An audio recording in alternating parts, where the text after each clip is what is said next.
Hello दोस्तों, my self Praveen Jahangir. जैसा कि आपको पता है कि चैप्टर नंबर 7 शुरू करने से पहले आपको यह भी पता होना चाहिए कि इस वीडियो से पहले हमने कौन सा चैप्टर फिनिश किया था। उस चैप्टर का नाम था नाउन। नाउन से रिलेटेड हमने क्या क्या चीजें देखी थी पहले, यानी कि नाउन की क्या क्या चीजें बन सकती हैं, नंबर, जेंडर और केस। हमने नाउन के बारे में एक कंप्लीट जो जानकारी थी वो प्राप्त कर ली है। अब उसके बाद में हमें ये भी देखना होगा कि भैया नाउन तो पढ़ लिया, लेकिन नाउन के स्थान पर हम कुछ चीजों का प्रयोग करते हैं और उन्हीं चीजों को हम क्या बोलते हैं दोस्तों, प्रोनाउन। तो इसलिए नाउन का चैप्टर कंप्लीट होने के बाद में ये बहुत जरूरी है कि आपको पता चले कि प्रोनाउन होते क्या हैं। देखिए दोस्तों, यदि आपको प्रोनाउन की डेफिनेशन याद करनी है तो वो कुछ इस तरह से है। ऐसे शब्द जो संज्ञा के स्थान पर लिखे जाते हैं उन्हें सर्वनाम कहते हैं। अब देखिए दोस्तों, कई बार ऐसा होता है कि हम फर्स्ट वाले सेंटेंस में तो नाउन का यूज कर लेते हैं, लेकिन उसी नाउन के बारे में, उसी संज्ञा के बारे में और ज्यादा जानकारी आगे आने वाले सेंटेंसेस में देनी हो तो उस नाउन को बार बार रिपीट न करें। इससे क्या होता है, एक तो जो पैराग्राफ लिखा जाता है ना, उससे उसकी सुंदरता पर असर पड़ता है, वो अजीब सा लगता है और सामने वाला आपके बारे में ये भी सोचेगा कि भाई इसको क्या नाउन की ही जानकारी है क्या, नाउन के अलावा और किसी की जानकारी नहीं है क्या। तो इन्हीं चीजों से बचने के लिए हम नाउन के स्थान पर प्रोनाउन का यूज किया करते हैं। अब देखिए दोस्तों, जैसे मैंने एग्जांपल के लिए यहाँ पे 2 सेंटेंसेस लिए थे। Ravi is a student, Ravi lives in Delhi. तो देखिए जो फर्स्ट सेंटेंस है ना दोस्तों, इसमें मैंने रवि का उपयोग कर लिया है। इसमें मैंने यहाँ पे रवि लिखा है, तो रवि एक विद्यार्थी है। यदि रवि के बारे में और आगे ज्यादा इंफॉर्मेशन देनी है आगे आने वाले वाक्यों में, तो मैंने यहाँ पे क्या किया, रवि को दोबारा से लिख लिया। रवि लिव्स इन दिल्ली, रवि दिल्ली में रहता है। मुझे बताइए कि क्या ये वाक्य आपको सही लग रहा है? मतलब पहले भी रवि का इस्तेमाल किया और अब भी मैं रवि का इस्तेमाल कर रहा हूँ। हाँ ठीक है, ग्रामेटिकल तरीके से इसमें कोई गलती नहीं है, लेकिन क्या आपने किसी बुक में देखा है एक ही नाउन को बार बार रिपीट होते हुए? जैसे आपने कई बार स्टोरी भी सुनी होगी ना, once upon a time there was a lion, it was sleeping under a tree, suddenly the mouse came. मतलब इस तरह की जो स्टोरीज आती हैं उनमें भी जो लॉयन आता है ना, वो पहले सेंटेंस में ही लिखा जाता है। उसके बाद में लॉयन के लिए जो प्रोनाउन इस्तेमाल किया जाता है उसी प्रोनाउन का आगे आने वाले वाक्यों में प्रयोग किया जाता है। तो देखिए दोस्तों, आपके पास 2 चॉइसेस हैं। पहली चॉइसेस ये है कि क्या तो आप ये इस तरह का सेंटेंस लिखें, Ravi is a student, Ravi lives in Delhi, या फिर ये लिखें कि Ravi is a student, he lives in Delhi. तो देखिए मैंने क्या किया, रवि को दोबारा से दूसरे सेंटेंस में उतारने के बजाय या लिखने के बजाय मैंने रवि के स्थान पर किस प्रोनाउन का यूज कर लिया, ही का प्रयोग कर लिया। तो जो ये शब्द आया ना, इसे हम प्रोनाउन कहते हैं। अगर हम बात करें कि ये प्रोनाउन कितने प्रकार के होते हैं, तो दोस्तों ये जो प्रोनाउन होते हैं वो इंग्लिश लैंग्वेज में 11 प्रकार के होते हैं। तो चलिए इनको 1 बाय 1 करके देखते हैं।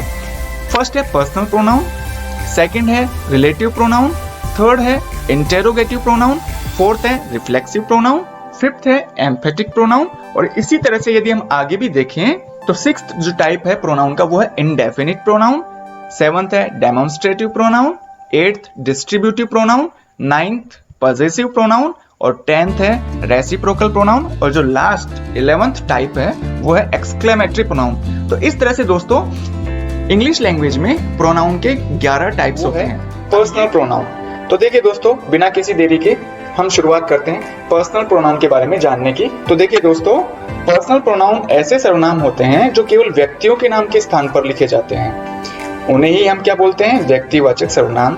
अब बात रही ये कि भाई पर्सनल प्रोनाउन में कितने प्रोनाउन आते हैं। तो देखिए दोस्तों, सिंपली इसमें केवल 7 प्रोनाउन को शामिल किया गया है, जिसमें I, we, you, he, she, it और दे। इन 7 प्रकार के प्रोनाउंस को हम पर्सनल प्रोनाउन कहते हैं। इन्हीं 7 प्रकार के प्रोनाउन के बारे में मैं आपको डिटेल से बताना चाहता हूं दोस्तों। तो देखिए इनका जो प्रयोग होता है वो कुछ इस तरह से है। आई का जो प्रयोग होता है दोस्तों वो एकवचन और स्त्रीलिंग, साथ साथ में पुल्लिंग संज्ञा के स्थान पर भी आई का प्रयोग किया जाता है। जैसे मैंने यहाँ पे एग्जांपल में लिखा है, आई एम ए प्रिंसेसेस।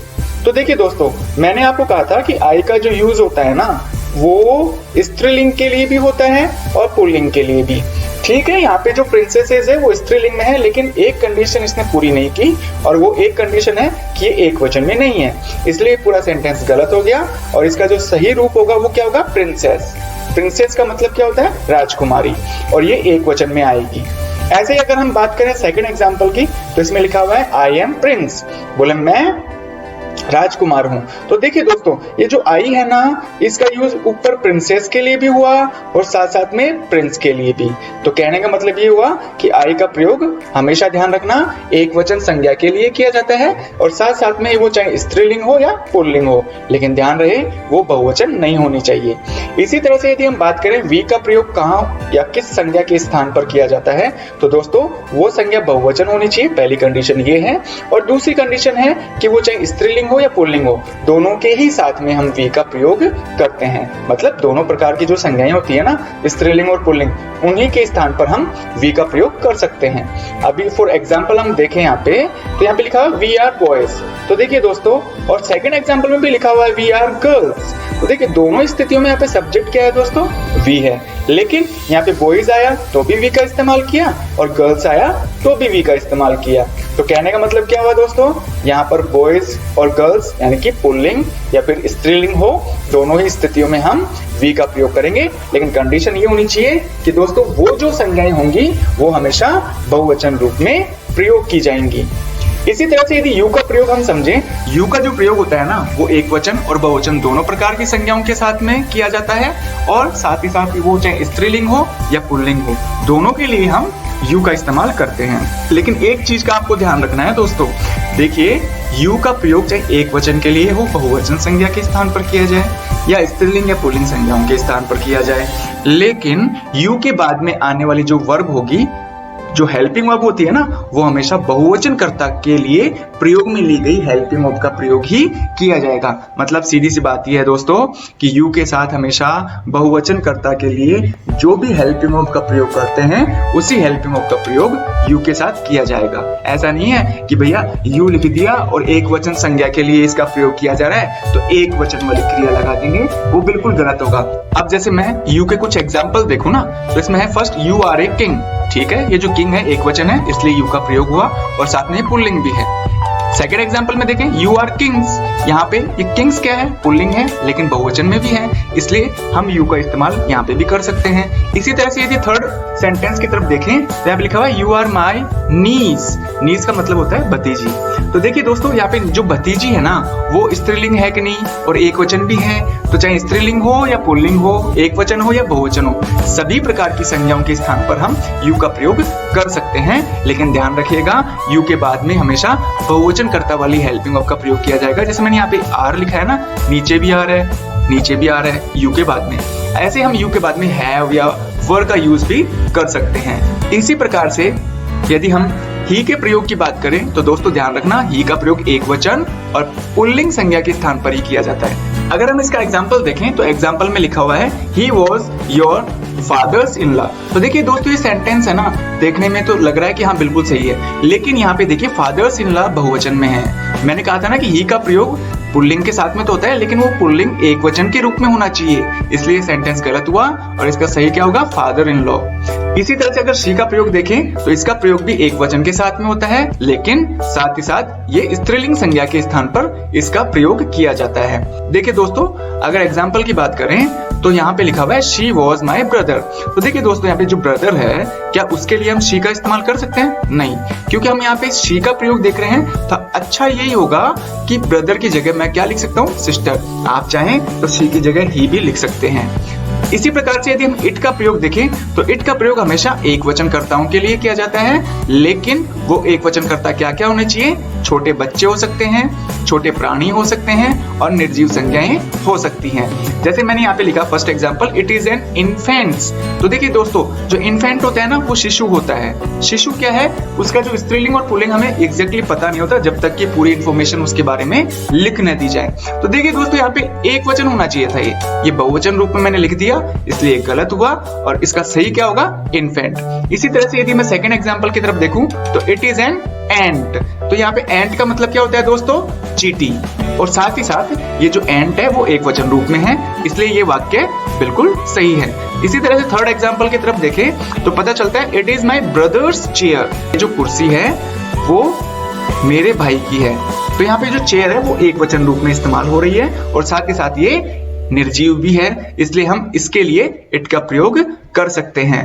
यदि हम लास्ट में जो पर्सनल प्रोनाउन आएगा और वो है दे, इसका प्रयोग देखें तो दे का प्रयोग हमेशा बहुवचन रूप में और स्त्रीलिंग और पुल्लिंग दोनों संज्ञाओं के स्थान पर हम इसका प्रयोग कर सकते हैं। एग्जाम्पल में देखें तो पता चलता है कि they are my best friend. देखिए दोस्तों, ये सेंटेंस भी अगर फर्स्ट टाइम देखें तो लगता है कि बिल्कुल सही है, लेकिन यहाँ पर दे का जो इस्तेमाल है ना दोस्तों, वो फ्रेंड के लिए हो रहा है और फ्रेंड एक वचन संज्ञा है, दे का इस्तेमाल करना है हमें, तो यहाँ पर जो संज्ञा होगी ना वो बिल्कुल क्या होगी, बहुवचन रूप में होगी। इसलिए यहाँ पे एक वचन संज्ञा होने के कारण ये पूरा सेंटेंस गलत हुआ। उसका सही रूप क्या होगा, फ्रेंड्स। तो ये तो थी बात दोस्तों, प्रोनाउन के जितने टाइप्स होते हैं उनके प्रयोगों के बारे में हमने पूरी तरह से डिस्कस कर लिया है। अब हमें ये भी देखना होगा, क्योंकि दोस्तों हमें पता है कि पर्सनल प्रोनाउन का प्रयोग व्यक्तियों के नाम के स्थान पर किया जाता है। तो जिस तरह से जो प्रॉपर नाउन होते हैं या जो नाउन होते हैं उनके नंबर, जेंडर और केस बनते हैं ना, तो ठीक इसी तरह से पर्सनल प्रोनाउन के भी नंबर, जेंडर और केस बनाए जा सकते हैं। इसी तरह से अगर आप आगे बढ़ें तो नंबर के बारे में अगर हम देखें तो नंबर कुछ इस तरह से इस टेबल में मैंने लिख रखे हैं। यहाँ इस कॉलम में है सिंगुलर, पर्सनल और प्रोनाउन। यहाँ पे आई सिंगुलर है, अगर इसका बहुवचन बनाए अपन तो होगा वी। इसी तरह से यू सिंगुलर है, इसका बहुवचन रूप भी यू होगा। क्यों होगा दोस्तों ये ऐसा, क्योंकि यू का प्रयोग एक वचन के लिए भी होता है और बहुवचन के लिए भी होता है। इसी तरह से हम देखें ही, शी और इट। कोई आपसे यदि पूछे ही का बहुवचन क्या होगा तो आप कहेंगे दे, अगर शी का पूछे तो भी दे होगा और इट का बहुवचन रूप भी क्या होगा, दे। अगर इसी तरह से हम बात करें कि भैया पर्सनल प्रोनाउन के जेंडर भी बनते हैं क्या, तो हाँ दोस्तों, इसके जेंडर भी बनते हैं। ये जो फर्स्ट कॉलम है दोस्तों वो है मैस्कुलिन पर्सनल प्रोनाउन का, जबकि सेकंड जो कॉलम है फेमिनिन पर्सनल प्रोनाउन का। तो देखिए आई का फेमिनिन क्या होगा, आई। क्यों होगा, क्योंकि आई का जो प्रयोग होता है वो पुल्लिंग संज्ञा के लिए भी किया जाता है और स्त्रीलिंग संज्ञा के लिए भी किया जाता है। ठीक इसी तरह से वी का फेमिनिन जेंडर भी वी होगा, यू का फेमिनिन जेंडर यू होगा, लेकिन ध्यान रखिएगा दोस्तों, ही का जो फेमिनिन जेंडर होता है ना वो शी होता है। इसी तरह से इट का इट, दे का दे।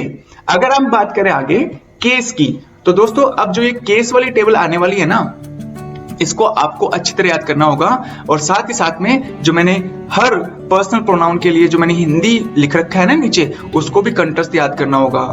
ध्यान रखिएगा दोस्तों, अगर ये केस वाली टेबल आज आपने अभी वीडियो को देखने के दौरान या उसके कुछ समय बाद में याद कर ली ना, तो आगे जब हम पढ़ेंगे ना रिपोर्टेड स्पीच, डायरेक्ट और इनडायरेक्ट नरेशन, तो वहां पर ये बहुत काम आते हैं। इसी तरह से एक्टिव पैसिव बनाते हैं ना, तो वहां पे पूछा जाता है कि सब्जेक्टिव केस, ऑब्जेक्टिव केस क्या होता है। तो ये सारी चीजें हमें आगे जाकर याद करनी पड़ेंगी। इससे बढ़िया है कि हम यहीं पर याद कर लें। तो देखिए दोस्तों, मैंने कुछ इस टेबल को कुछ इस तरह से बांटा है कि केस में है 3 टाइप के केस होते हैं। जैसे हमने नाउन में पढ़ा था ना कि भैया नाउन के कितने केस होते हैं, 3। तो ठीक उसी तरह से पर्सनल प्रोनाउन के भी 3 केस होते हैं, सब्जेक्टिव केस, पजेसिव केस और ऑब्जेक्टिव केस। इसी तरह से अगर राइट साइड में देखें ऊपर की तरफ, यहाँ पे लिखा हुआ है first person personal pronoun, second person और ये थर्ड पर्सन।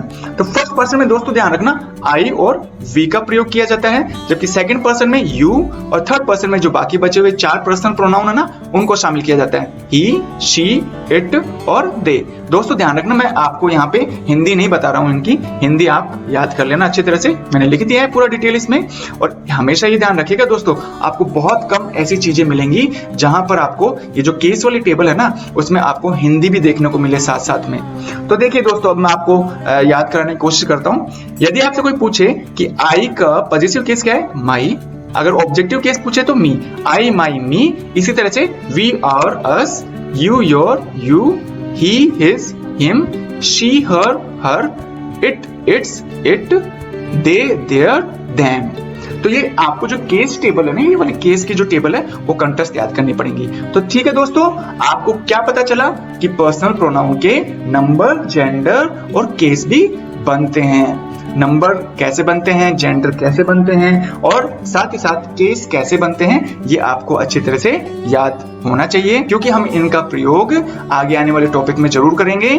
अगर हम अब लास्ट वाला जो टॉपिक है इसका वो देखने की कोशिश करें तो दोस्तों वो है टाइप्स ऑफ पर्सनल प्रोनाउन। तो देखिए दोस्तों, पर्सनल प्रोनाउन के अब तक हमने क्या क्या पढ़ लिए। पहले तो ये देखना जरूरी है, पर्सनल प्रोनाउन की मीनिंग देख ली, पर्सनल प्रोनाउन के एग्जांपल्स देख लिए, उन एग्जांपल्स को अच्छी तरह से उनका प्रयोग भी देख लिया, उनका कहाँ किस किस प्रकार की संज्ञाओं के स्थान पर अलग अलग प्रकार के जो 7 प्रकार के पर्सनल प्रोनाउन थे उनका किस प्रकार से हम प्रयोग करते हैं। इसी तरह से हमने ये भी देखा कि पर्सनल प्रोनाउन के क्या क्या बनते हैं। तो पता चला कि पर्सनल प्रोनाउन के नाउन की तरह ही नंबर, जेंडर और केस बनते हैं। उन टेबल को आपको कंठस्थ याद करना होगा और उसमें से भी जो केस वाली टेबल थी ना दोस्तों, वो तो पक्का याद करना है। ध्यान रखिएगा, जब मैं पक्का बोल रहा हूँ ना तो बिल्कुल पक्का ही याद करना है दोस्तों, एक भी शब्द की चूक नहीं होनी चाहिए। अगर आप पढ़ाई कर रहे हो ना तो उसको मन लगाकर पढ़िए ना, बिल्कुल कंठस्थ याद कर लो उन चीजों को, ताकि दोबारा भूलने की कोई प्रॉब्लम ही ना आए। चलिए दोस्तों, अब देखते हैं हम कि पर्सनल प्रोनाउन के कितने टाइप होते हैं। तो दोस्तों, पर्सनल प्रोनाउन के 3 टाइप होते हैं और वो 3 टाइप कुछ इस तरह से हैं: फर्स्ट पर्सन, सेकंड पर्सन और थर्ड पर्सन। तो देखिए, फर्स्ट पर्सन किसे कहते हैं? ऐसे सर्वनाम जिनका प्रयोग वाक्य का कर्ता स्वयं के लिए करता है, उन्हें हम फर्स्ट पर्सन पर्सनल प्रोनाउन कहते हैं। इसमें 2 प्रोनाउन को शामिल करते हैं, आई और वी। अगर इसी तरह से हम बात करें सेकंड पर्सन प्रोनाउन की, तो ये जो सेकंड पर्सन प्रोनाउन ऐसे सर्वनाम होते हैं जिनका प्रयोग वाक्य में श्रोता के लिए किया जाता है, मतलब जो हमारी बात सुन रहा है ना, सामने वाला जो व्यक्ति है, उसके लिए हम सेकंड पर्सन पर्सनल प्रोनाउन का प्रयोग करते हैं और इसमें केवल एक को शामिल करते हैं, यू। बाकी जो बचा थर्ड पर्सन वाले पर्सनल प्रोनाउन, तो उसमें ऐसे सर्वनाम शामिल होते हैं जिनका प्रयोग वाक्य में अन्य व्यक्तियों के लिए किया जाता है, तो उन्हें हम क्या बोलते हैं? Third person personal pronoun. इसमें 4 जो बाकी बचे हैं ना पर्सनल प्रोनाउन के 4 जो एग्जांपल थे, उनको हम शामिल करते हैं, ही, शी, इट और दे।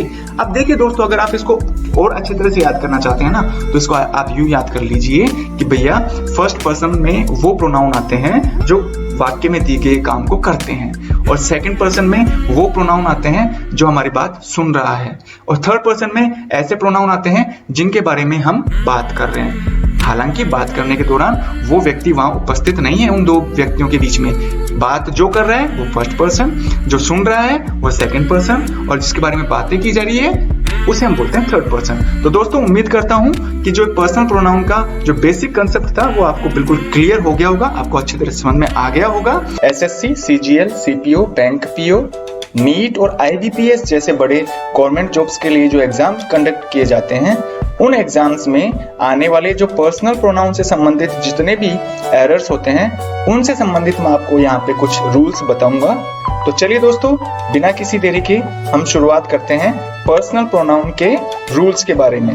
तो देखिए दोस्तों, रूल नंबर फर्स्ट हमें ये कहता है कि सब्जेक्ट के स्थान पर हमेशा सब्जेक्टिव केस वाला प्रोनाउन यूज करें, जबकि ऑब्जेक्ट के स्थान पर ऑब्जेक्टिव केस वाला प्रोनाउन इस्तेमाल करना चाहिए, उनका प्रयोग करना चाहिए। अगर हम इसको एग्जाम्पल के तौर पे समझें, तो फर्स्ट एग्जाम्पल में है हिम वाज ए विजार्ड। तो देखिए दोस्तों, ये सेंटेंस बिल्कुल गलत है, क्योंकि यहाँ पर सब्जेक्ट के रूप में हमने हिम का यूज किया था, जबकि आपको दोस्तों पता होगा कि हिम एक ऑब्जेक्टिव केस है। और ये ऑब्जेक्टिव केस क्यों है? क्योंकि इसके बारे में मैंने पूरी इंफॉर्मेशन आपको पिछले वीडियो में बताई थी। जो केस वाली टेबल थी, हमने उसमें पर्सनल प्रोनाउन के जो सब्जेक्टिव केस, ऑब्जेक्टिव केस, यहाँ तक कि पजेसिव केस के बारे में डिटेल से पढ़ा था। इसलिए हिम के स्थान पर यहाँ पे ही का प्रयोग होगा। क्यों होगा? क्योंकि ही सब्जेक्टिव केस वाला प्रोनाउन है और इसका प्रयोग हमेशा सेंटेंस में सब्जेक्ट के रूप में किया जाता है। इसी प्रकार से यदि हम सेकंड सेंटेंस में देखें, तो सेकंड सेंटेंस में लिखा हुआ है Ramesh is watching A movie with she. तो देखिए दोस्तों, यहाँ पर शी का प्रयोग सेंटेंस में ऑब्जेक्ट के रूप में किया जा रहा है, इसलिए शी का ऑब्जेक्टिव केस वाला जो प्रोनाउन है हर का इस्तेमाल किया जाएगा। अगर ऐसे ही हम रूल नंबर 2 के बारे में देखें, तो रूल नंबर 2 हमें ये कहता है कि पजेसिव केस प्रोनाउन का प्रयोग सब्जेक्ट और ऑब्जेक्ट के स्थान पर किया जा सकता है। ध्यान रखिएगा दोस्तों, सब्जेक्टिव केस वाला प्रोनाउन तो सब्जेक्ट के रूप में, लेकिन ऑब्जेक्टिव केस वाला हमेशा ऑब्जेक्ट के रूप में इस्तेमाल किया जाता है। लेकिन पजेसिव केस में ये सिचुएशन नहीं है, वो सब्जेक्ट और ऑब्जेक्ट दोनों के स्थान पर इनका प्रयोग हम आसानी से कर सकते हैं। लेकिन इसमें एक बात ध्यान देने की है कि ऐसे सर्वनाम के बाद किसी नाउन का प्रयोग नहीं होना चाहिए। यदि इस नियम को हम एग्जाम्पल के थ्रू समझें, तो फर्स्ट में लिखा हुआ है ours school is closed on every Sunday. हर रविवार को हमारी स्कूल बंद होती है। तो देखिए दोस्तों, जो आवर्स है यहाँ पे ये पजेसिव केस वाला प्रोनाउन है, और इसके बाद में मैंने यहाँ पे क्या यूज कर लिया? नाउन का इस्तेमाल कर लिया। स्कूल एक नाउन है, तो इस तरह से ये जो सेंटेंस है वो गलत है। यहाँ पे केवल और केवल आवर्स का यूज होना चाहिए था, या फिर आप चाहो तो आवर स्कूल भी लिख सकते हो, क्योंकि और क्या है, एडजेक्टिव है, और एडजेक्टिव के बाद में हम नाउन का इस्तेमाल कर सकते हैं। इसी तरह से सेकंड सेंटेंस में देखें तो don't ruin my life and hers, कि ना तो मेरी जिंदगी बर्बाद करो और ना उसकी जिंदगी बर्बाद करो। तो देखिए दोस्तों, यहाँ पे जो हर्स है वो पॉजिटिव केस वाला प्रोनाउन है और इसका इस्तेमाल अकेले हो रहा है, इसके बाद में किसी संज्ञा का इस्तेमाल नहीं किया जा रहा है, इसलिए यहाँ पर हर्स का इस्तेमाल बिल्कुल सही तरीके से किया गया है। इसी तरह से यदि हम रूल नंबर 3 की तरफ देखें तो रूल नंबर 3 हमें यह कहता है कि यदि किसी वाक्य में तीनों पर्सन्स के प्रोनाउन का प्रयोग किया जाए। देखिए दोस्तों, मैंने आपको पहले बताया था कि जो पर्सनल प्रोनाउन होते हैं उसके 3 रूप होते हैं, 3 पर्सन्स होते हैं, फर्स्ट पर्सन, सेकंड पर्सन और थर्ड पर्सन। फर्स्ट पर्सन में आई और वी का इस्तेमाल होता है, सेकंड पर्सन में यू का इस्तेमाल होता है, जबकि थर्ड पर्सन में ही, शी, इट और दे आते हैं। दोस्तों, यदि वाक्य में दोष की बात कही जाए तो उनका क्रम 123 होना चाहिए। 123 का मतलब है फर्स्ट पर्सन, सेकंड और थर्ड पर्सन। लेकिन किन्हीं 2 प्रोनाउंस का प्रयोग एक साथ करना हो तो उनका क्रम 12, 23 और 13 होना चाहिए। 12 का मतलब होता है फर्स्ट और सेकंड पर्सन, 23 का मतलब है सेकंड और थर्ड पर्सन, और 13 का मतलब है फर्स्ट पर्सन और थर्ड पर्सन। अब देखिए दोस्तों, ये कैसे बना। आप अगर 123 को ध्यान से देखेंगे ना तो शुरू के 2 कौन से हैं, 1 और 2, तो इनको मिलाकर 12 बन गया। फिर सेकंड और थर्ड को मिलाकर 23 बन गया, और फिर फर्स्ट और थर्ड को मिलाकर 13 बन गया। तो चलिए दोस्तों, इनको हम एग्जाम्पल के थ्रू समझते हैं। फर्स्ट में लिखा हुआ है she, you and I R traitors. तो देखो, इनका हिंदी बनाएं तो हिंदी कुछ इस तरह से होगा कि वह, तुम और मैं देशद्रोही हैं। तो देखिए दोस्तों, इस सेंटेंस में जो भी बात कही गई है ना वो नेगेटिव बात है। नेगेटिव का मतलब इसमें किसी न किसी संज्ञा का दोष बताया गया है। तो ट्रेटर्स होना यानी कि देशद्रोही होना एक बहुत बड़ा गुनाह है, इसलिए दोष की कैटेगरी में आता है। ऐसी स्थिति में जब हम तीनों पर्सन्स के प्रोनाउन का इस्तेमाल कर रहे हैं तो उनका क्रम क्या होना चाहिए था, 123। 123 का मतलब फर्स्ट पर्सन वाला पहले आना चाहिए था, सेकंड पर्सन वाला बाद में, और फिर थर्ड पर्सन वाला लास्ट में। तो यहाँ पर पर्सनल प्रोनाउन का जो क्रम है वो गलत अरेंज कर रखा है, इसलिए यहाँ पे सही क्या होगा, आई, यू एंड शी। देखिए, आई फर्स्ट पर्सन है, यू सेकंड पर्सन और शी थर्ड पर्सन, मतलब 1, 2 और 3। 123 का रूल फॉलो हो रहा है, इसलिए ये सेंटेंस बिल्कुल सही होगा यदि हम आई, यू एंड शी लिखें तो।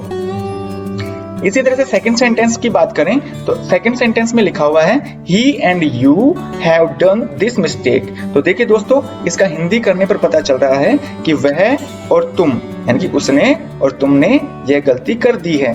तो यहाँ पर गलती करना भी नेगेटिव बात है, मतलब इसमें भी दोष तो साबित हो ही रहा है ना। तो ये ऐसा वाक्य है जिसमें दोष की बात की जा रही है।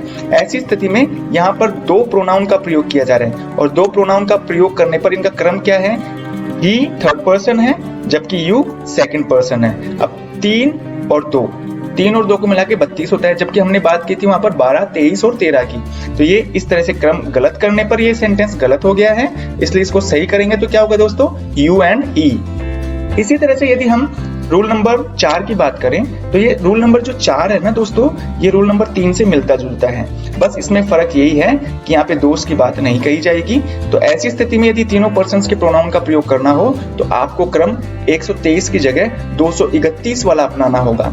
और इसी तरह से यदि 2 पर्सन्स के प्रोनाउन का प्रयोग करना हो और उसमें भी दोष की बात नहीं कही गई है तो उनका क्रम क्या होना चाहिए, 23, 31 और 21। तो चलिए दोस्तों, हम इनको एग्जाम्पल्स के थ्रू समझते हैं। फर्स्ट में लिखा हुआ है he, you and I have finished our school work. वह, तुम और मैं, मतलब हम सबने मिलकर अपना स्कूल का काम कर लिया है।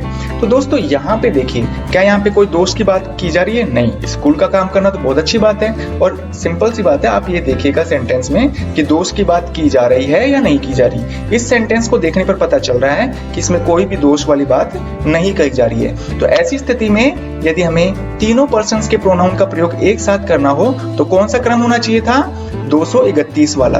तो यहाँ पे देखिए, ही थर्ड पर्सन है यानी 3, यू सेकंड पर्सन है 2, आई कौन सा पर्सन है, फर्स्ट पर्सन 1। तो 3, 2, 1 मतलब 321 वाला फॉर्मूला अपना लिया यहाँ पे अपन ने, इसलिए ये गलत हो गया। सही क्या होना चाहिए था, इनका क्रम बदल के यू, ही एंड आई। अगर हम देखें सेकंड एग्जांपल को तो यहाँ पर 2 पर्सन्स के प्रोनाउन का इस्तेमाल किया जा रहा है। एक है थर्ड पर्सन और दूसरा है सेकंड पर्सन। तो 3 और 2 मतलब क्या हुआ, 32, तो 32 वाला फॉर्मूला तो हो ही नहीं सकता। जबकि अगर सेंटेंस में दोस्त की बात नहीं की जाए तो यहाँ पर हिंदी भी बनाए ना, तो वो ये है कि he and you have done great work, कि उसने और तुमने बहुत अच्छा काम किया है। तो देखिए दोस्तों, यहाँ पर जो प्रोनाउन का क्रम था वो कुछ इस तरह से होना चाहिए था, यू एंड ही। तो उम्मीद करता हूं दोस्तों आपको रूल नंबर 3 और 4 अच्छी तरह पता हो गया होगा। तो देखिए दोस्तों, अगर इसी तरह से हम अगले नियम की बात करें तो रूल नंबर 5 हमें ये कहता है कि आई के साथ में, ध्यान रखिएगा दोस्तों, आई के साथ में ही, शी और यू का इस्तेमाल करना हो, चाहे वो दो एक साथ आए या तीनों एक साथ आए। तो ध्यान रखिएगा, उनके लिए भी हम कौन से प्रोनाउन का इस्तेमाल करते हैं, वी, और वी से संबंधित जितने भी केस है ना, और अस, और ऑलवेज, इनका इस्तेमाल करते हैं। जबकि यू के साथ में ही, शी इनका प्रयोग किया जाए तो आपको उनके लिए भी यू वाले प्रोनाउन का इस्तेमाल करना होगा। यू, योर, योर्स, योरसेल्व्स, इनमें से कोई भी आवश्यकता अनुसार आप प्रयोग कर सकते हैं। इस नियम को हम एग्जाम्पल के थ्रू समझते हैं। You and he have done their work. तो दोस्तों यहाँ पे हिंदी बनाया ना, तो वो इस तरह से होगा कि तुमने और उसने अपना काम कर लिया है। तो देखिए दोस्तों, यू एंड ही के लिए यहाँ पर जो प्रोनाउन इस्तेमाल किया गया है ना, वो देयर है। जबकि मैंने आपको बताया क्या था दोस्तों, कि यू के साथ में यदि ही या फिर शी का इस्तेमाल किया जाए तो ऐसे सब्जेक्ट के लिए हम किसका इस्तेमाल करते हैं, मतलब कौन से प्रोनाउन का इस्तेमाल करते हैं, यू, योर, योर्स और योरसेल्व्स। तो दोस्तों यहाँ पे देयर की जगह क्या आएगा, योर आएगा। इसी तरह से सेकंड देखें तो इसमें लिखा हुआ she and I do your lesson yourselves. तो देखिए दोस्तों, यहाँ पर ये जो सेंटेंस है इसमें सब्जेक्ट आ रहा है शी एंड आई, मतलब आई के साथ में ही, शी में से किसी एक का प्रयोग, शी का प्रयोग यहाँ पे हुआ है ना। तो ऐसी स्थिति में इन दोनों सब्जेक्ट के लिए हम कौन सा प्रोनाउन इस्तेमाल करते हैं, वी वाला। तो यहाँ पे दोस्तों देखिए, योर की जगह और आना चाहिए, योरसेल्व्स की जगह और सेल्व्स का प्रयोग होना चाहिए। इसी तरह से यदि हम अगले नियम की तरफ चलें तो रूल नंबर 6 हमें ये कहता है कि जो मैंने नीचे आपको जो शब्द लिख रखे हैं ना सारे, इनके बाद हमेशा पर्सनल प्रोनाउन के ऑब्जेक्टिव केस का प्रयोग होता है। ना तो सब्जेक्टिव केस का प्रयोग होता है ना पजेसिव का, केवल और केवल ऑब्जेक्टिव केस का इस्तेमाल किया जाता है। जैसे लेट, प्रीपोजिशन हो कोई सा भी, लाइक, अनलाइक, जिरंड फॉर्म में जो वर्ब होती हैं उनका प्रयोग हो सकता है, एक्सेप्ट या इन्फिनेटिव। तो इन्हीं शब्दों के बाद में हमेशा ऑब्जेक्टिव केस वाले प्रोनाउन का इस्तेमाल किया जाता है। चलिए इनको एग्जांपल से फिर दोबारा समझने की कोशिश करते हैं हम। फर्स्ट में है let I do my work. तो देखिए दोस्तों, यहाँ पे लेट का प्रयोग हुआ है ना, लेट के बाद आने वाला जो ये प्रोनाउन है ना, पर्सनल प्रोनाउन आई, इसका इस्तेमाल सब्जेक्ट के रूप में हो रहा है। जबकि हमें कौन से केस में इसका इस्तेमाल करना चाहिए था, ऑब्जेक्टिव केस में। तो दोस्तों आई की जगह यहाँ पे मी आएगा, let me do my work, मुझे मेरा काम करने दो। ऐसे सेकंड सेंटेंस में देखें तो यहाँ पे लिखा हुआ शी लाफ्ड एट देम। तो देखिए दोस्तों, एट जो है यहाँ पे ये एक प्रीपोजिशन है, और प्रीपोजिशन के बाद में हमेशा ऑब्जेक्टिव केस वाले प्रोनाउन का इस्तेमाल होता है, और जो देम है वो दे का ऑब्जेक्टिव केस वाला पर्सनल प्रोनाउन है, इसलिए ये सेंटेंस बिल्कुल सही है।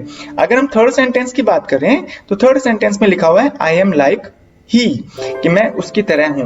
तो दोस्तों यहाँ पे लाइक जो शब्द है ना, लाइक के बाद में हमेशा कौन से केस का प्रोनाउन आता है, ऑब्जेक्टिव केस वाला।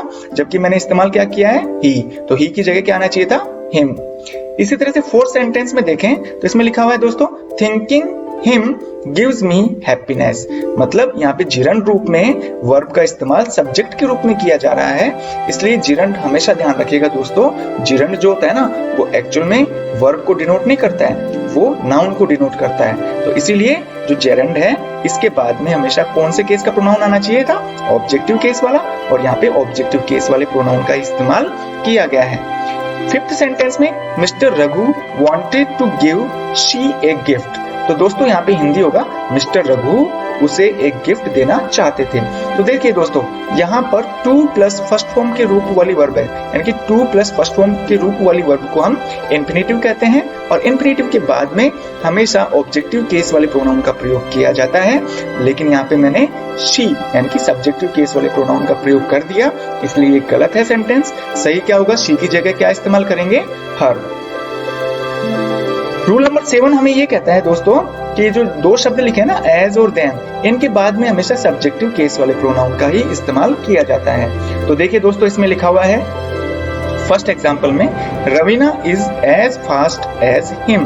तो देखिए दोस्तों यहाँ पे एज का यूज हो रहा है ना। तो देखिए दोस्तों ध्यान ये रखना है आपको कि एज और एज हमेशा पॉजिटिव डिग्री को दर्शाता है। तो यूं भी कह सकते हैं आप कि पॉजिटिव डिग्री के बाद में हम सब्जेक्टिव केस वाले प्रोनाउन का प्रयोग करते हैं।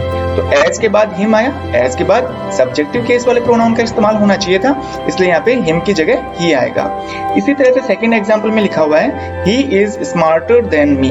तो यहाँ पे ये कौन सी डिग्री है? अगर आपने थोड़ी बहुत भी इंग्लिश पढ़ रखी होगी तो आप जरूर बताएंगे कि ये कंपैरेटिव डिग्री है। कंपैरेटिव डिग्री के बाद में देन का यूज होता है और देन के बाद हमेशा अगर पर्सनल प्रोनाउन का इस्तेमाल करना है तो वो होना चाहिए सब्जेक्टिव केस में, जबकि ये जो है ना दोस्तों मी, ये ऑब्जेक्टिव केस वाला प्रोनाउन है, इस वजह से ये सेंटेंस गलत हुआ। इसका सही रूप कब होता? जब हम मी की जगह आई का इस्तेमाल करते। तो देखिए दोस्तों अब जितने भी हमने नियम पढ़े हैं उन नियमों के आधार पर मैंने यहाँ पे एक एक्सरसाइज बनाई है। इसमें मैं चलो आपको एक एग्जाम्पल बता देता हूँ, बाकी 4 एग्जाम्पल्स का जो आंसर है आप मुझे कमेंट बॉक्स में जरूर लिखेंगे। तो चलिए दोस्तों मैं आपको एक्सरसाइज में जो फर्स्ट है वो बता देता हूँ। Ravi and Mohan are very regular in his habits. तो देखिए दोस्तों यहाँ पे जो रवि एंड मोहन है ना, ये सब्जेक्ट में है और सब्जेक्ट में 2 नाउन का इस्तेमाल हुआ है और 2 नाउन होने की वजह से ये बहुवचन हो गए। बहुवचन नाउन के लिए हम किसका प्रयोग करते हैं? कौन से प्रोनाउन का प्रयोग करते हैं? दे का, न कि हिज का प्रयोग करते हैं। तो दे का जो पॉजिटिव केस है देयर, वो यहाँ पे आना चाहिए था, इसलिए ये सेंटेंस गलत हुआ। इसका सही रूप क्या होता? Ravi and Mohan are very regular in their habits. Demonstrative pronoun के बारे में पढ़ाऊंगा दोस्तों, जिसको हिंदी में हम क्या बोलते हैं? संकेतवाचक सर्वनाम। इससे पहले दोस्तों मैं आपको ये बताना चाह रहा था कि अभी कल मैं किसी एक स्टूडेंट से मिला। उस स्टूडेंट की एक समस्या थी कि उसे इंग्लिश समझ में नहीं आ रही थी। मतलब उसने अपनी बैचलर की डिग्री भी ले ली है, लेकिन उसे ये समझ में नहीं आ रहा था कि मैं इंग्लिश कैसे पढूं। तो मैंने उसको ये बताया कि आपका एक ही कंफ्यूजन हो सकता है, और मैंने उससे ये कहा था कि बेटा आपको शायद ये पता नहीं चल रहा होगा कि मैं अंग्रेजी में कहाँ से शुरुआत करूं। तो उस बच्चे ने कहा सर हाँ बिल्कुल, ये बिल्कुल सही कहा आपने कि मुझे पता नहीं चल रहा है कि अगर मैं अंग्रेजी को पढूं भी ना, इंग्लिश लैंग्वेज को पढूं भी, तो मैं कहाँ से शुरुआत करूं। तो मैंने उसे अच्छी तरह से बताया था कि बेटा आपको जरूरी नहीं है कि टेंस से शुरुआत करो। तो बेटा टेंस से शुरुआत करना बहुत बड़ी गलती होती है। टेंस भी आपको तभी आएंगे जब आपको टेंस से पहले जो पार्ट्स ऑफ स्पीच है ना, जो अलग अलग प्रकार के शब्दों का प्रयोग इंग्लिश लैंग्वेज में होता है, उनके बारे में पढ़ना बहुत जरूरी है। तो हो सकता है दोस्तों ये समस्या आपकी भी हो। तो मैं आपसे यही कहना चाहूंगा कि मैंने इस इंग्लिश लैंग्वेज में जो मैं आपको अंग्रेजी पढ़ा रहा हूँ ना, उसके सभी वीडियोस बेसिक से लेके बिल्कुल अल्फाबेट से शुरू किए हैं मैंने, और अल्फाबेट से शुरू करके और अब हम यहाँ तक प्रोनाउन तक पहुंचे हैं। तो दोस्तों आप मेरे चैनल पे जाइए, चैनल में जो प्लेलिस्ट है, तो दोस्तों आप उस फोल्डर में आने वाले सभी वीडियोस को शुरुआत से देखिएगा। और मैं उम्मीद करता हूं दोस्तों, और मुझे पक्का विश्वास है कि आपकी जो अंग्रेजी अब तक कमजोर थी वो बिल्कुल स्ट्रांग हो जाएगी। बस शर्त ये है दोस्तों कि जिस तरह से मैंने वीडियो अपलोड किए हैं प्लेलिस्ट में आप शुरू से शुरुआत करेंगे, बीच वाले वीडियोस डायरेक्टली नहीं देखेंगे दोस्तों। तो चलिए दोस्तों हम शुरुआत करते हैं डेमोन्स्ट्रेटिव प्रोनाउन की। तो सबसे पहले हम देखते हैं कि डेमोन्स्ट्रेटिव प्रोनाउन हम किसे कहते हैं। तो दोस्तों ऐसे सर्वनाम जिनका प्रयोग किसी संज्ञा की तरफ इशारा या संकेत करने के लिए किया जाए उसे ही हम संकेतवाचक सर्वनाम कहते हैं। डेमोन्स्ट्रेटिव प्रोनाउन में केवल और केवल 4 प्रकार के प्रोनाउन को इस्तेमाल किया जाता है, और वो है this, that, these and those. ये 4 प्रकार के जो प्रोनाउन होते हैं उन्हें ही हम डेमोन्स्ट्रेटिव प्रोनाउन कहते हैं। तो देखिए दोस्तों दिस का मतलब क्या होता है? ये है, जबकि दैट का मतलब वह है, दीज का मतलब होता है ये, और दोज का मतलब होता है वे या वो। तो देखिए दोस्तों इसमें ये 4 प्रोनाउन को ही क्यों शामिल किया हमने? इसका कारण है दोस्तों कि जब भी कोई व्यक्ति हमारे सामने से गुजर रहा हो, वो पास में हो या नजदीक हो, तो हम उसकी तरफ इशारा करके यही तो बोलते हैं कि देखो ये मोहन जा रहा है, वह गाय है, ये मेरे दोस्त हैं। जब भी इन शब्दों का इस्तेमाल करते हैं तो हाथ का इशारा करके लोगों को बताते हैं कि देखो वो मेरा दोस्त जा रहा है। तो ऐसी स्थिति में हम इशारा या संकेत करने के लिए जिन भी प्रोनाउन का इस्तेमाल करते हैं वो केवल और केवल 4 होते हैं, और उनमें है दिस, दैट, दीज और दोज। अब दोस्तों बात करते हैं कि डेमोन्स्ट्रेटिव प्रोनाउन के नियम कितने हैं। मतलब इंग्लिश लैंग्वेज जब हम पढ़ रहे हैं ना, तो हमें ये पता होना चाहिए कि जो भी प्रोनाउन या जो भी टॉपिक हमने शुरू किया है तो इंग्लिश लैंग्वेज में उसके प्रयोग करने के नियम क्या है, ताकि हम आगे जाकर गलतियां न करें। तो देखिए दोस्तों, जो फर्स्ट रूल है वो ये कहता है कि दिस और दैट का जो प्रयोग होता है ना, वो किस प्रकार की संज्ञा के लिए होता है, एक वचन के लिए और साथ ही साथ में सभी जेंडर। दोस्तों यहाँ पे मैंने सभी जेंडर लिखा है, तो आपको पता होना चाहिए जेंडर के 4 टाइप्स होते हैं, masculine gender, feminine gender, common gender और न्यूट्रल जेंडर। तो ये जो चारों जेंडर होते हैं ना, सभी के लिए हम दिस और दैट का प्रयोग करते हैं। पर थोड़ा सा अंतर ये है इसमें कि दिस का प्रयोग पास वाली चीज के लिए या पास वाली संज्ञा के लिए किया जाता है, जबकि दैट का प्रयोग दूर स्थित जो संज्ञा है उसके लिए किया जाता है। तो चलिए दोस्तों, इनको हम एग्जाम्पल के माध्यम से समझते हैं।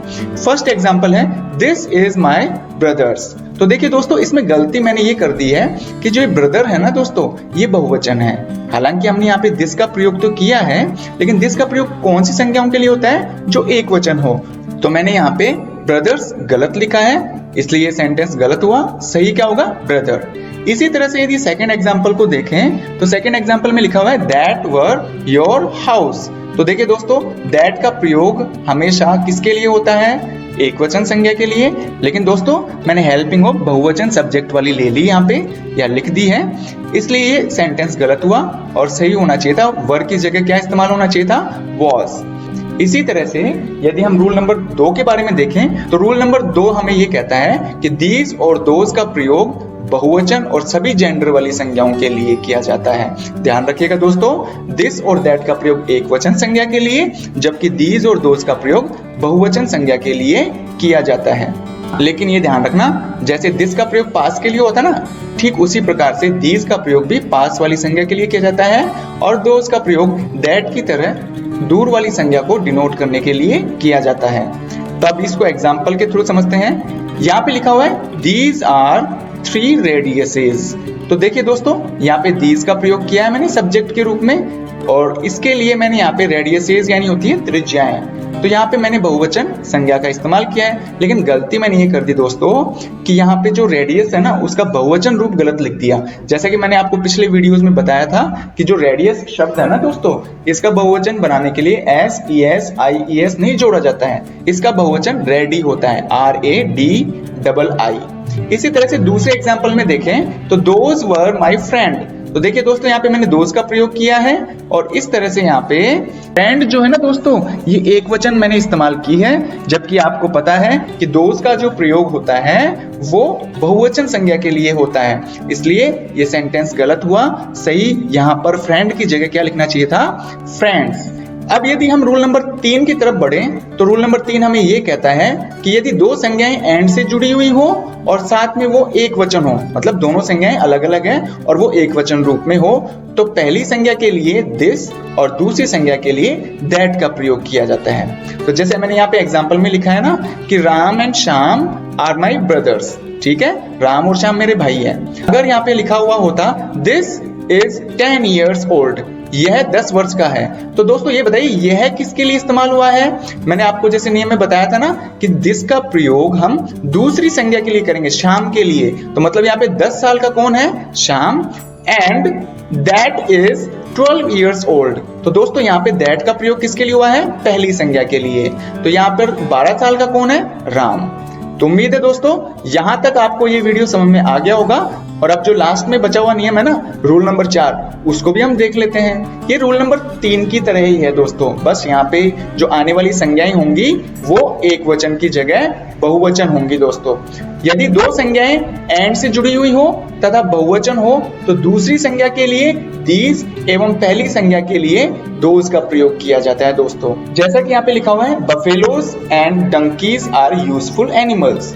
तो देखिए दोस्तों इसका हिंदी क्या होगा, जो भैंसें होती हैं और जो गधे होते हैं वो बहुत ही उपयोगी जानवर हैं। These give milk to us, ये हमें दूध देते हैं। तो दोस्तों आप ये बताइए दीज जो है ना ये किसके लिए इस्तेमाल हुआ है, बफेलोज के लिए या डंकीज के लिए। ठीक इसी तरह से अगर हम देखें and those help to carry us from one place to another place, और जो वो हैं वो हमें एक स्थान से दूसरे स्थान पर ले जाने में मदद करते हैं। तो दोस्तों ये सेंटेंस मैंने बिल्कुल गलत लिखा है, आप मुझे बताइएगा कि इस सेंटेंस में क्या गलती कर दी। तो उम्मीद है दोस्तों आपको ये वीडियो समझ में आया होगा, आपको अच्छी तरह से ये पता चल गया होगा कि डेमोन्स्ट्रेटिव प्रोनाउन किसे कहते हैं, डेमोन्स्ट्रेटिव प्रोनाउन में हम कितने प्रोनाउन को शामिल करते हैं और उन प्रोनाउंस के क्या रूल्स हैं। और आपको बहुत बहुत धन्यवाद दोस्तों कि आप मेरे लिए 10 या 15 मिनट निकाल के और इस वीडियो को देखते हैं। अगर आपको ये वीडियो पसंद आता है तो आप प्लीज इसे लाइक और शेयर करिए। अगर आपको ये वीडियो अच्छा नहीं लगा है तो आप प्लीज डिसलाइक जरूर करिए, लेकिन आप मुझे डिसलाइक का कारण जरूर बताइएगा दोस्तों। तो चलिए दोस्तों, आज हम डिस्ट्रीब्यूटिव प्रोनाउन के बारे में पढ़ते हैं। तो देखिए दोस्तों, डिस्ट्रीब्यूटिव प्रोनाउन किसे कहते हैं? ऐसे सर्वनाम जो दो या दो से अधिक संज्ञाओं में से किसी एक संज्ञा के बारे में बताए उसे हम वितरणवाचक सर्वनाम कहते हैं, या यूं कह लीजिए उसे ही हम डिस्ट्रीब्यूटिव प्रोनाउन कहते हैं। तो दोस्तों अब बात रही ये कि डिस्ट्रीब्यूटिव प्रोनाउन में कितने प्रोनाउन को शामिल किया गया है। तो दोस्तों जो मैंने यहाँ पे एग्जांपल लिखे हैं ना, ईच, एवरी, आइदर, नाइदर, दोस्तों ध्यान रखिएगा EITHER और NEITHER, इनको क्रमशः आप चाहें तो आइदर भी बोल लें या ईदर भी बोल सकते हैं। ठीक इसी तरह से इसे आप चाहें तो नाइदर भी बोल सकते हैं और नीदर भी बोल सकते हैं, क्योंकि दोस्तों मेरी बोलने की प्रैक्टिस आइदर और नाइदर है, तो मैं इस वीडियो में इन दोनों शब्दों को आइदर और नाइदर ही बोलूंगा। हालांकि ईदर और नीदर बोलने में कोई बुराई नहीं है, कोई गलती नहीं है। इसी तरह से नन, बोथ और ऑल, तो ये जो 7 प्रकार के प्रोनाउन है ना दोस्तों, इनका प्रयोग हम डिस्ट्रीब्यूटिव प्रोनाउन के रूप में करते हैं। हाँ दोस्तों, ये ध्यान जरूर रखिएगा कि आप जब भी डिस्ट्रीब्यूटिव प्रोनाउन का प्रयोग करें तो उसका प्रयोग दो या दो से अधिक संज्ञाओं के लिए नहीं करेंगे। हालांकि उस विशेष स्थान पर दो या दो से अधिक संज्ञाएं हो सकती है, मतलब दो या दो से अधिक व्यक्ति हो सकते हैं, हो सकता है कि 10 हो या 20 हो, लेकिन हम उन सब की तरफ इशारा करते हुए, हम उन सभी को डिनोट करते हुए 1 बाय 1 करके एक एक को हम गिनेंगे।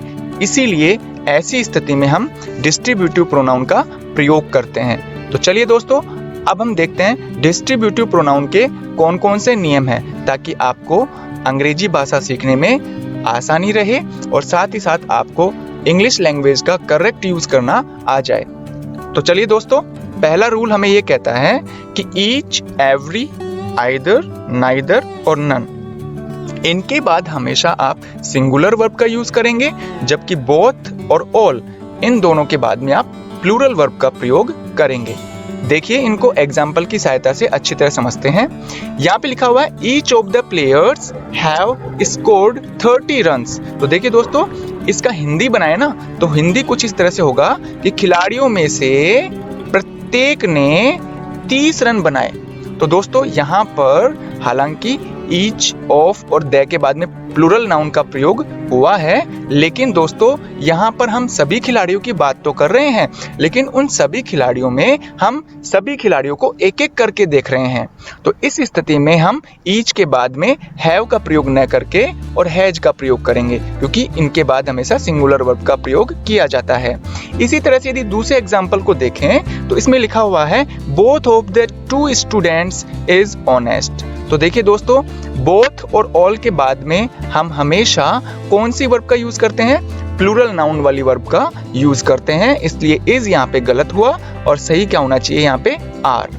तो चलिए दोस्तों, अब हम दूसरे नियम की तरफ चलते हैं। दूसरा नियम हमें ये बताता है कि ईच का प्रयोग दो संज्ञाओं में से प्रत्येक संज्ञा के लिए किया जाता है, जबकि एवरी का प्रयोग दो से अधिक संज्ञाओं में से प्रत्येक संज्ञा के लिए किया जाएगा। मतलब सिंपल सी बात है, यदि संज्ञा 2 हो तो ईच का प्रयोग करें, यदि संज्ञा 2 से अधिक हो और उन 2 से अधिक संज्ञाओं में हर व्यक्ति के बारे में 1 बाय 1 करके बताना हो तो आप एवरी का प्रयोग करेंगे।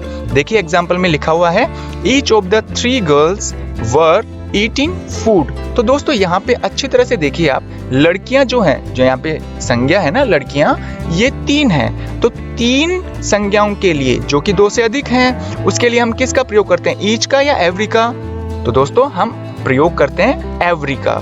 और देखिए यहाँ पे वर का यूज किया गया है। मैंने आपको बताया था कि ईच, एवरी, आइदर, नाइदर और नन के बाद में हमेशा सिंगुलर वर्ब का प्रयोग किया जाता है, इसलिए ये वर्ब भी गलत है। तो देखिए दोस्तों, ईच की जगह एवरी आएगा और वर की जगह वॉज आएगा दोस्तों। यदि हम रूल नंबर 3 की बात करें तो रूल नंबर 3 में लिखा हुआ है कि आइदर का मतलब होता है दो में से कोई एक। यदि दो से अधिक में से कोई एक को बताना हो तो हम एनी या एनी वन का प्रयोग करते हैं। इसी तरह से नाइदर का मतलब होता है दो में से कोई नहीं, जबकि नन का प्रयोग होता है दो से अधिक में से कोई नहीं। तो आप ये भी कह सकते हैं कि आइदर, नाइदर, नन, एनी और एनी वन का हिंदी अर्थ क्या हो सकता है, जो कि मैंने आपको यहाँ पे बता दिया है। इनको आप अच्छी तरह से याद रखना दोस्तों। तो चलिए इनको एग्जाम्पल के थ्रू समझते हैं। फर्स्ट एग्जाम्पल है either of 3 pens is black. तो देखिए दोस्तों, मैंने यहाँ पे आइदर का प्रयोग किया है, लेकिन सेंटेंस में आने वाली संज्ञाएं क्या है दोस्तों? दो से अधिक। तो दो से अधिक में से कोई एक को अगर हमें चुनना है तो हम आइदर की जगह किसका प्रयोग करेंगे? एनी या फिर एनी वन का। दोस्तों मैंने यहाँ पे एनी वन का प्रयोग इसलिए नहीं किया है क्योंकि एनी वन का प्रयोग सजीव के लिए होता है, जबकि सेंटेंस में पेन जो है वो निर्जीव है। इसी तरह से यदि सेकंड सेंटेंस की बात करें तो यहाँ लिखा हुआ है none of the 5 students is laborious. इसका हिंदी अर्थ बनाए ना तो दोस्तों कुछ इस तरह से होगा कि 5 विद्यार्थियों में से कोई भी विद्यार्थी मेहनती नहीं है दोस्तों। तो दोस्तों देखिए यहाँ पे 5 स्टूडेंट्स हैं और 5 स्टूडेंट्स का मतलब है कि ये 2 से अधिक है, और 2 से अधिक में से कोई भी नहीं या किसी को भी दर्शाना नहीं हो तो हम नन का प्रयोग करते हैं। इस तरह से ये सेंटेंस बिल्कुल सही है दोस्तों। अगर हम इसी तरह से रूल नंबर 4 की बात करें तो रूल नंबर 4 हमें ये बताता है दोस्तों कि आइदर, नाइदर, नन, ईच और एवरी, यदि इनका प्रयोग डिस्ट्रीब्यूटिव प्रोनाउन के रूप में किया जा रहा है ना दोस्तों, तो इसके बाद में हमेशा ऑफ और ऑफ के बाद में द और उसके बाद में प्लूरल नाउन का प्रयोग किया जाएगा। ध्यान रखिएगा, सिंगुलर प्रोनाउन इस्तेमाल नहीं करना है और हमेशा द का यूज तो करना ही है। तो चलिए दोस्तों हम इनको एग्जाम्पल के थ्रू समझते हैं। तो फर्स्ट एग्जाम्पल है each of 2 mean has gone. तो देखिए दोस्तों, मैंने आपको बताया था कि ईच के बाद में ऑफ आ रहा है, ठीक है। ऑफ के बाद में क्या नहीं आ रहा? द नहीं आ रहा, इसलिए टू मीन ये गलत है। इसकी जगह क्या आना चाहिए था? The two mean. तो दोस्तों यदि हम इसका हिंदी अनुवाद भी करें तो इसका हिंदी अनुवाद कुछ इस तरह से होगा, 2 आदमियों में से प्रत्येक आदमी जा चुका है। अगर हम सेकंड सेंटेंस की बात करें तो यहाँ पे लिखा हुआ है either of me can do it. तो दोस्तों देखो यहाँ पे आइदर का प्रयोग हो रहा है और आइदर के बाद में ऑफ भी आ रहा है, लेकिन दोस्तों ऑफ के बाद में जो प्रोनाउन का इस्तेमाल हो रहा है ना दोस्तों, वो सिंगुलर प्रोनाउन है, और जबकि हमें प्रयोग करना था प्लूरल का। तो दोस्तों हम मी की जगह जो प्लूरल पर्सनल प्रोनाउन होते हैं ना दोस्तों, जो कि हमने पिछले वीडियो में अच्छी तरह से उनके बारे में डिस्कस किया था, वो है अस, यू और देम। तो दोस्तों इन तीनों में से आप किसी एक का प्रयोग यहाँ पे कर सकते हैं। तो चलिए मैं इसकी हिंदी बनाता हूँ।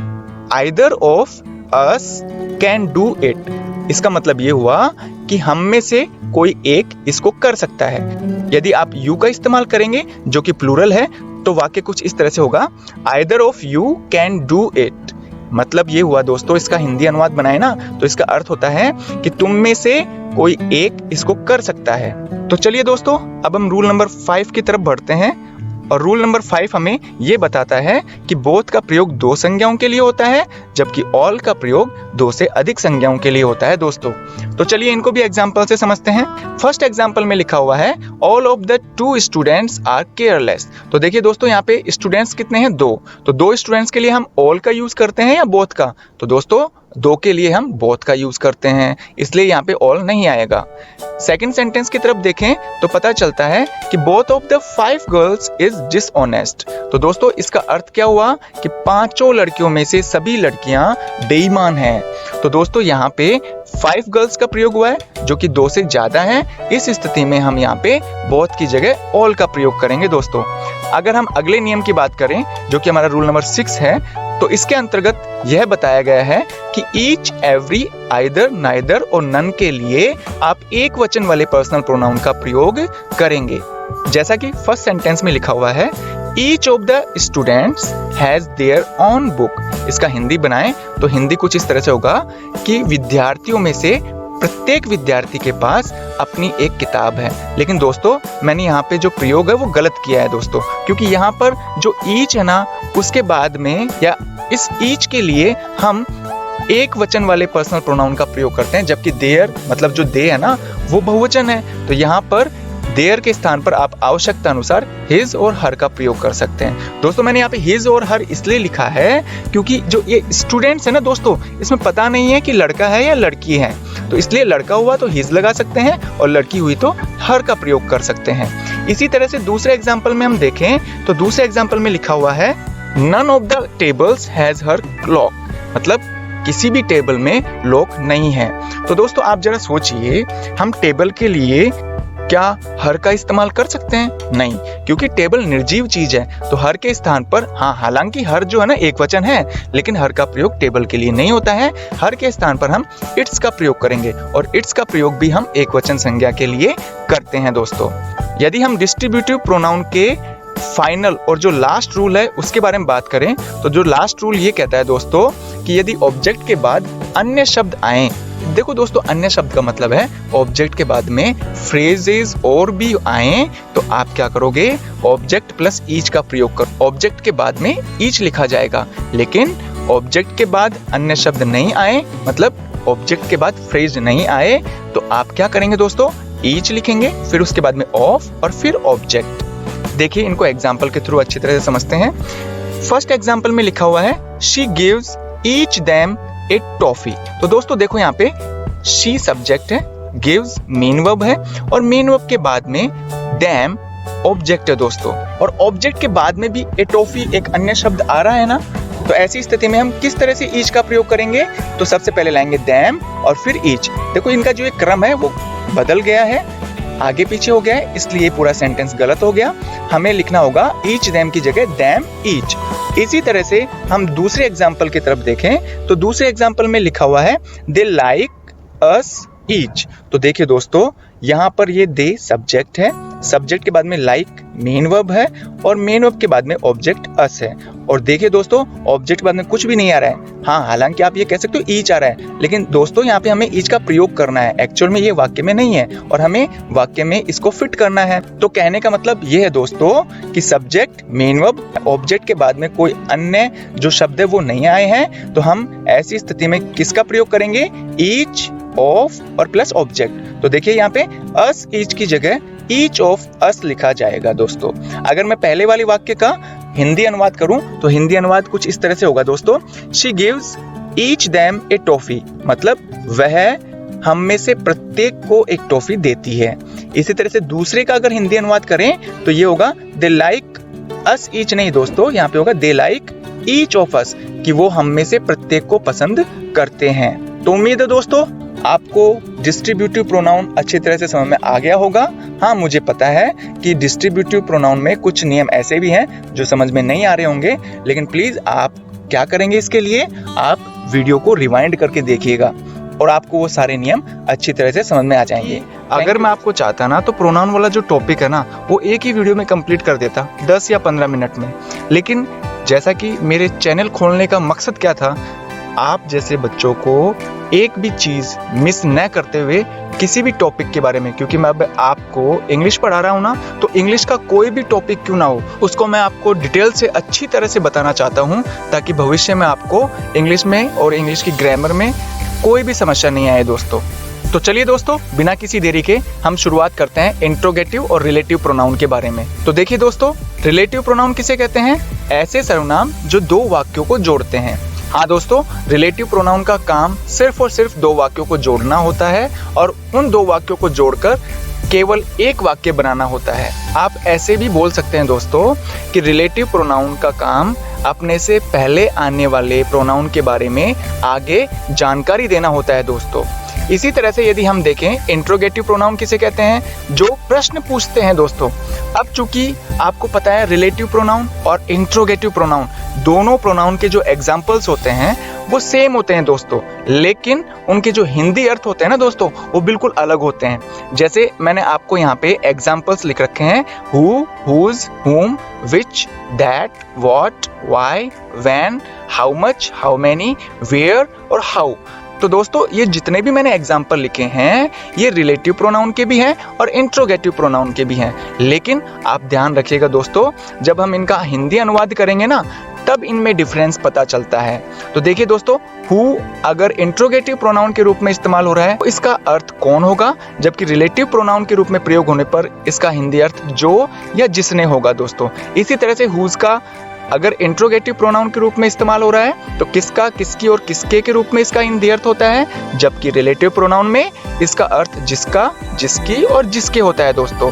तो ठीक है, इस तरह से जो ये मैंने टेबल बना रखी है, आप उम्मीद है आप इसे कंठस्थ याद करेंगे दोस्तों। अब जो मेन समस्या ये है कि हम कैसे डिफरेंशिएट करें, मतलब हम कैसे अंतर करें कि ये जो शब्द है, ये जो मैंने आपको एग्जांपल में लिखे हैं ना, ये कब तो इंट्रोगेटिव प्रोनाउन होंगे और कब रिलेटिव प्रोनाउन होंगे। तो दोस्तों इसी कंफ्यूजन को दूर करने के लिए अब हमें ये देखना होगा कि इनमें क्या डिफरेंस होता है, आखिरकार हम पहचाने कैसे। तो देखिए दोस्तों, इस टेबल में मैंने आपको इंट्रोगेटिव प्रोनाउन और रिलेटिव प्रोनाउन में जो मेन अंतर होता है वो समझाने की कोशिश की है। तो देखिए दोस्तों, फर्स्ट जो अंतर होता है ना, फर्स्ट वाला जो डिफरेंस होता है वो ये होता है कि इंट्रोगेटिव जो प्रोनाउन होता है ना दोस्तों, वो वाक्य के अंत में प्रश्नवाचक चिन्ह को साथ लेकर आता है। मतलब यदि जो एग्जाम्पल मैंने आपको पिछले वाले टेबल में बताए थे उनका इस्तेमाल हो रहा है और सेंटेंस के लास्ट में इंट्रोगेटिव साइन आ रहा है ना दोस्तों, वो प्रोनाउन क्या होगा, इंट्रोगेटिव प्रोनाउन होगा दोस्तों। तो देखिए इसको एग्जाम्पल के थ्रू समझते हैं। Who is your father. तो देखिए दोस्तों, यहाँ पे हु शब्द का प्रयोग हो रहा है और हु इंट्रोगेटिव प्रोनाउन है या रिलेटिव प्रोनाउन। जी हाँ दोस्तों, ये इंट्रोगेटिव प्रोनाउन है। क्यों? क्योंकि इस वाक्य में लास्ट में प्रश्नवाचक चिन्ह आ रहा है, इंट्रोगेटिव साइन आ रहा है दोस्तों। ठीक इसी तरह से यदि हम रिलेटिव प्रोनाउन की तरफ देखें तो वाक्य के अंत में प्रश्नवाचक चिन्ह नहीं आता है दोस्तों। देखिए जैसे एग्जाम्पल में I know Ravi who is my friend. अगर मैं इसका हिंदी अनुवाद करूँ ना दोस्तों, तो इसका हिंदी अनुवाद कुछ इस तरह से होगा, मैं रवि को जानता हूँ जो मेरा दोस्त है दोस्तों। तो देखिए दोस्तों, यहाँ पे हु का प्रयोग किया जा रहा है, लास्ट में प्रश्नवाचक चिन्ह नहीं आ रहा है, इसलिए हु क्या हुआ दोस्तों, रिलेटिव प्रोनाउन हुआ। और ऐसी स्थिति में यहाँ पर हु का अर्थ क्या निकलेगा, जो। ध्यान रखिएगा, यहाँ पर हु का मतलब कौन नहीं है दोस्तों। अगर इसी तरह से हम दूसरा अंतर देखें तो जब हम इंट्रोगेटिव प्रोनाउन का इस्तेमाल करेंगे ना दोस्तों, तो ऐसी स्थिति में वो केवल वाक्य एक ही होगा दोस्तों। जैसे यहाँ पे लिखा हुआ है वेयर आर यू गोइंग। तो दोस्तों देखिए यहाँ पे लास्ट में प्रश्नवाचक चिन्ह आ रहा है, इसलिए जो ये वेयर है ना, ये इंट्रोगेटिव सेंटेंस है और वेयर का इस्तेमाल होने पर, इंट्रोगेटिव प्रोनाउन के रूप में होने पर यहाँ पे एक ही वाक्य बन रहा है दोस्तों। यदि हम रिलेटिव प्रोनाउन की तरफ चले तो यहाँ पे लिखा हुआ है रिलेटिव प्रोनाउन के संदर्भ में क्या होता है दोस्तों, जब वाक्य आएंगे ना वो एक से ज्यादा जरूर होंगे दोस्तों, 2 भी हो सकते हैं और 3 भी हो सकते हैं। देखिए इसको हम एग्जाम्पल के माध्यम से समझते हैं। आई वेंट टू जयपुर, मैं जयपुर गया। फ्रॉम वेयर, जहां से। आई बॉट ए लैपटॉप, जहां से मैंने एक लैपटॉप खरीदा। तो देखिए दोस्तों, यहाँ पर वेयर का प्रयोग हो रहा है। अब ये तो अपने को भी पता है कि वेयर यहाँ पे आ रहा है, तो इसका हिंदी अर्थ कहाँ, ये तो है नहीं। यहाँ पर वेयर का मतलब है जहां दोस्तों। अब देखिए मेन बात है कि अगर रिलेटिव प्रोनाउन वाक्य में आए तो आपको इस वाक्य को देखने पर, एग्जाम्पल नंबर 2 को देखने पर ऐसा लग रहा है ना दोस्तों कि यहाँ पे ये एक वाक्य न होकर और 2 वाक्य हैं। एक्चुअल में जब भी वाक्य में रिलेटिव प्रोनाउन का प्रयोग किया जाता है ना दोस्तों, तो ऐसी स्थिति में वो वाक्य क्लोजेज में बटा हुआ होता है दोस्तों। हाँ, हालांकि आप ये भी कह सकते हो कि इसमें 2 वाक्य हैं, एक तो आई वेंट टू जयपुर और एक है आई बॉट ए लैपटॉप। लेकिन एक्चुअल में दोस्तों यहाँ पे इनको वाक्य न कहकर अगर इनको क्लोज कहे ना तो बेहतर होगा। क्लोज का हिंदी अर्थ होता है दोस्तों उपवाक्य, मतलब ये वाक्य का ही हिस्सा होता है, इसलिए इनको उपवाक्य भी कहते हैं और इंग्लिश में क्लोज भी कहते हैं। अब ये क्लोज क्या होता है दोस्तों, मैं आपको थोड़ा सा बताना चाहूंगा यहीं पर। बाकी क्लोज के बारे में आगे आने वाले वीडियो में इससे संबंधित टॉपिक में आप पूरा डिटेल से डिस्कस करेंगे, लेकिन इस वीडियो में आप केवल इतना ही समझिए कि क्लोज होता क्या है दोस्तों। तो देखिए दोस्तों, क्लोज भी अपने आप में एक इंडिपेंडेंट एक वाक्य होता है जिसका अपना एक सब्जेक्ट होता है, अपनी मेन वर्ब होती है और अपना ऑब्जेक्ट होता है दोस्तों। जैसे यहाँ पे लिखा है ना आई वेंट टू जयपुर, तो आपको लग रहा है ना कि एक वाक्य है पूरा सा। हाँ दोस्तों, ये एक वाक्य ही आपको दिख रहा है, लेकिन इसमें सब्जेक्ट आई का प्रयोग किया जा रहा है, मेन वर्ब वेंट का प्रयोग किया जा रहा है और जयपुर ऑब्जेक्ट का प्रयोग किया जा रहा है। अगर इसी तरह से हम नीचे वाले सेंटेंस में भी देखें ना, आई बॉट ए लैपटॉप, तो दोस्तों देखिएगा यहाँ पे इस क्लोज का भी अपना एक सब्जेक्ट आई है, मेन वर्ब बॉट है सेकंड फॉर्म, और एक ऑब्जेक्ट ए लैपटॉप है दोस्तों। तो दोस्तों कहने का मतलब ये है क्लोज भी अपने आप में एक वाक्य की तरह ही प्रयोग किए जाते हैं। इनका अपना एक सब्जेक्ट होता है, अपना एक मेन वर्ब होता है और अपना एक ऑब्जेक्ट होता है दोस्तों। तो चलिए दोस्तों इनका अंतर जानने के बाद में अब एक मेन जो काम है वो बाकी रह गया है, और वो है दोस्तों कि इनके रूल्स क्या हैं। यानी कि मैंने आपको जितने भी एग्जाम्पल बताए थे ना, उनके रूल्स क्या है, उनके प्रयोग करने के रूल्स क्या हैं। तो दोस्तों अब हम इनके रूल्स के बारे में पढ़ेंगे कि इंट्रोगेटिव प्रोनाउन हमने पढ़ लिया कि भाई ये जो है लिस्ट इंट्रोगेटिव प्रोनाउन की है। अब इनको वाक्य में इस्तेमाल कैसे करेंगे, इनसे संबंधित जो सारे नियम है वो मैं अब बताने जा रहा हूँ दोस्तों। उम्मीद है आप इनको ध्यान से पढ़ेंगे और सुनेंगे दोस्तों। तो देखिए दोस्तों, जो फर्स्ट रूल है वो ये कहता है कि हु का प्रयोग सब्जेक्ट का पता करने के लिए किया जाता है, जबकि हुम का प्रयोग ऑब्जेक्ट का पता करने के लिए, और हुज का प्रयोग ऑनर का मतलब होता है दोस्तों मालिक या स्वामी, उसका पता करने के लिए किया जाता है। हाँ, एक बात ध्यान रखिएगा दोस्तों, आपने अगर थोड़ी बहुत भी इंग्लिश पढ़ रखी होगी तो जो इंट्रोगेटिव सेंटेंस होते हैं ना, प्रश्नवाचक वाक्य जो होते हैं, वहां पर इनका एक फॉर्मूला फिक्स होता है दोस्तों। तो जैसे मैंने आपको यहाँ पे बता रखा है कि किसी भी प्रश्नवाचक वाक्य का जो फॉर्मूला होगा वो होगा WH वर्ड, उसके बाद में हेल्पिंग वर्ब, फिर सब्जेक्ट, फिर मेन वर्ब और फिर ऑब्जेक्ट, उसके बाद में जो अदर वर्ड होते हैं ना दोस्तों, ध्यान रखना ये जो 3 डॉट्स मैंने यहाँ पे लिखे हैं इसका मतलब है अदर वर्ड, और उसके बाद में इंट्रोगेटिव साइन का प्रयोग किया जाता है। तो आपको मैं फिर से दोबारा से बताता हूँ, हु का प्रयोग सब्जेक्ट के लिए, हुम का प्रयोग ऑब्जेक्ट और हुज का प्रयोग ऑनर या स्वामी का पता करने के लिए किया जाता है। तो चलिए इनको एग्जाम्पल के थ्रू समझते हैं। तो देखिए दोस्तों, शुरू में यहाँ पे खालिस्तान है और आपको हु और हुम में से कोई चुन के खालिस्तान में लिखना है दोस्तों। तो चलिए देखते हैं। यहाँ पर तो आपको पता है WH वर्ड आएगा फॉर्मूले के अकॉर्डिंग, फिर बाद में हेल्पिंग वर्ब, हाँ इस सेंटेंस में हेल्पिंग वर्ब भी है, फिर सब्जेक्ट आना चाहिए। लेकिन दोस्तों देखिए यहाँ पे हेल्पिंग वर्ब के बाद में क्या आ रहा है, मेन वर्ब, यानी कि यहाँ पे सब्जेक्ट गायब है, यानी कि हमें यहाँ पे सब्जेक्ट का पता करना है। तो दोस्तों बताइए, सब्जेक्ट का पता करने के लिए हम किसका प्रयोग करते हैं, हु का या हुम का? हाँ दोस्तों, यहाँ पर हम हु का प्रयोग करते हैं। तो यहाँ पे जो ये ब्लैंक्स दे रखे हैं, यहाँ पे क्या आएगा, हु। इसी तरह से सेकंड एग्जांपल में हम देखें तो चलो शुरू में क्या आएगा, WH वर्ड, ठीक है, फिर हेल्पिंग वर्ब, यहाँ पे भी हेल्पिंग वर्ब आ रही है, फिर सब्जेक्ट, यहाँ पे सब्जेक्ट आ रहा है, फिर मेन वर्ब भी आ रही है। लेकिन दोस्तों इंट्रोगेटिव सेंटेंस बनाने के लिए जो फॉर्मूला है उसमें आने वाला ऑब्जेक्ट, यहाँ पे ऑब्जेक्ट आ ही नहीं रहा है सेकंड सेंटेंस में, इसका मतलब ऑब्जेक्ट गायब है। अब ऑब्जेक्ट का पता करने के लिए हम किसका प्रयोग करते हैं दोस्तों, हुम का। इसी तरह से यदि मैं थर्ड सेंटेंस की बात करूं तो दोस्तों यहाँ पर आपको हु, हुम और हुज का प्रयोग करना है। इससे पहले मैं आपको ये बताना चाहता हूँ कि हुज, हाउ मच और हाउ मेनी, इन 3 शब्दों से यदि इंट्रोगेटिव सेंटेंस शुरू होता है तो दोस्तों इनके जस्ट बाद में हम ऑब्जेक्ट उतारते हैं, मतलब नाउन या प्रोनाउन लिखते हैं, फिर हेल्पिंग वर्ब का प्रयोग किया जाता है, इसके बाद सब्जेक्ट, फिर मेन वर्ब और फिर अदर वर्ड के बाद में इंट्रोगेटिव साइन का प्रयोग किया जाता है। हालांकि जो सभी WH वर्ड से शुरू होने वाले वाक्य होते हैं उनका फॉर्मूला ये जो मैंने बना रखा है ना, ये है दोस्तों। लेकिन कुछ अपवाद स्वरूप विच, हुज, हाउ मच और हाउ मेनी, अगर इन 4 शब्दों से कोई सेंटेंस शुरू होता है तो ऐसी स्थिति में हम इस फॉर्मूले का प्रयोग करते हैं दोस्तों। तो देखिए यहाँ पे खालिस्तान के बाद में क्या रहा है, जस्ट नाउन या प्रोनाउन। तो दोस्तों नाउन या प्रोनाउन आने की स्थिति में हम किसका प्रयोग करेंगे, हु का, हुम का या हुज का? तो आपको पता है हु और हुम के बाद में हेल्पिंग वर्ब या मेन वर्ब आती है, जबकि हुज के बाद में दोस्तों क्या आता है, ऑब्जेक्ट। तो यहाँ पर ऑब्जेक्ट आ चुका है, ऑब्जेक्ट में हम नाउन और प्रोनाउन दोनों को इस्तेमाल कर सकते हैं, इसलिए यहाँ पर उपयुक्त जो आंसर होगा वो होगा हुज। अब अगर हम दूसरे नियम की बात करें तो दूसरा नियम ये कहता है दोस्तों हमें कि प्रीपोजिशन के बाद में हुम का प्रयोग होता है, हु का प्रयोग नहीं होता दोस्तों। इसमें एग्जाम्पल लिखा हुआ है, जैसे by who was the Mahabharata written, इसका हिंदी अर्थ होगा महाभारत किसके द्वारा लिखी गई है। तो दोस्तों देखो बाई जो है ना यहाँ पे, ये एक प्रीपोजिशन है और प्रीपोजिशन की स्थिति में इसके बाद हु का प्रयोग नहीं होता है। किसका प्रयोग होगा दोस्तों, हुम का। तो बाय हु के स्थान पर हम किसका प्रयोग करेंगे, बाय हुम का। इसी तरह से यदि हम रूल नंबर 3 की बात करें तो ये एक बहुत ही इंपॉर्टेंट रूल है दोस्तों, इसको अच्छी तरह से आप समझना। तो रूल नंबर 3 हमें ये कहता है दोस्तों कि हु के बाद में डू, डज और डिड का प्रयोग नहीं होता है। मतलब ये हुआ कि पास्ट इंडेफिनिट के इंट्रोगेटिव सेंटेंस में ना तो हु के बाद में डिड का प्रयोग होता है और ना ही प्रेजेंट इंडेफिनिट के इंट्रोगेटिव सेंटेंस में हु के बाद डू या डिड का प्रयोग होता है।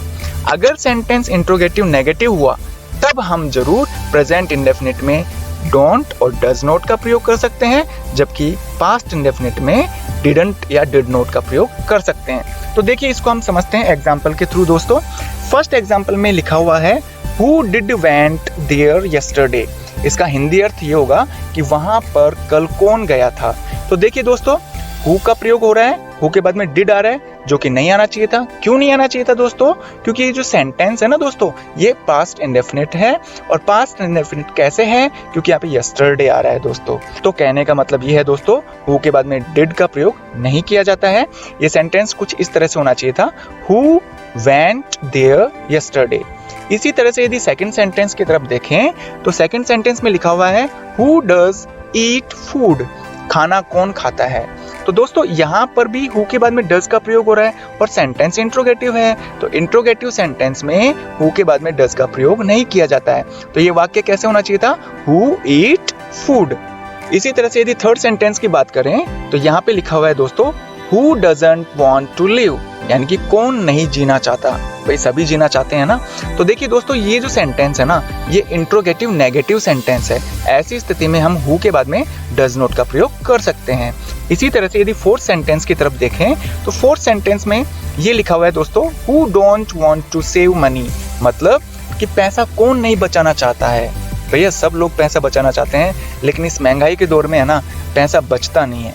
ये तो वही कहावत हो गई कि आमदनी अठन्नी और खर्चा रुपया। तो चलिए देखते हैं इस सेंटेंस के बारे में। तो देखिए दोस्तों ये जो सेंटेंस है ना इंट्रोगेटिव नेगेटिव है। कैसे पता चला? क्योंकि यहाँ पे नोट भी आ रहा है और सेंटेंस WH से शुरू भी हो रहा है। तो ऐसी स्थिति में ये इंट्रोगेटिव नेगेटिव सेंटेंस हुआ और यहाँ पर हम डोंट का प्रयोग कर सकते हैं दोस्तों।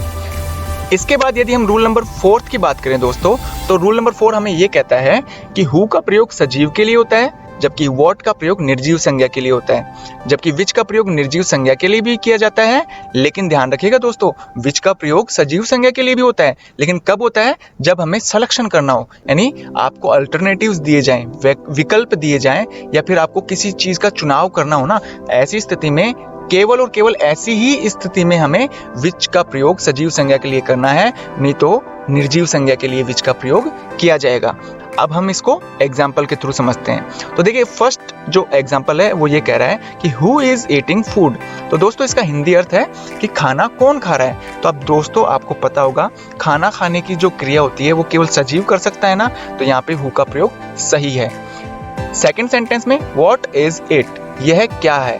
आपको पता है दोस्तों इट का प्रयोग निर्जीव संज्ञा के लिए होता है, इसलिए हमने यहाँ पे व्हाट का प्रयोग किया है।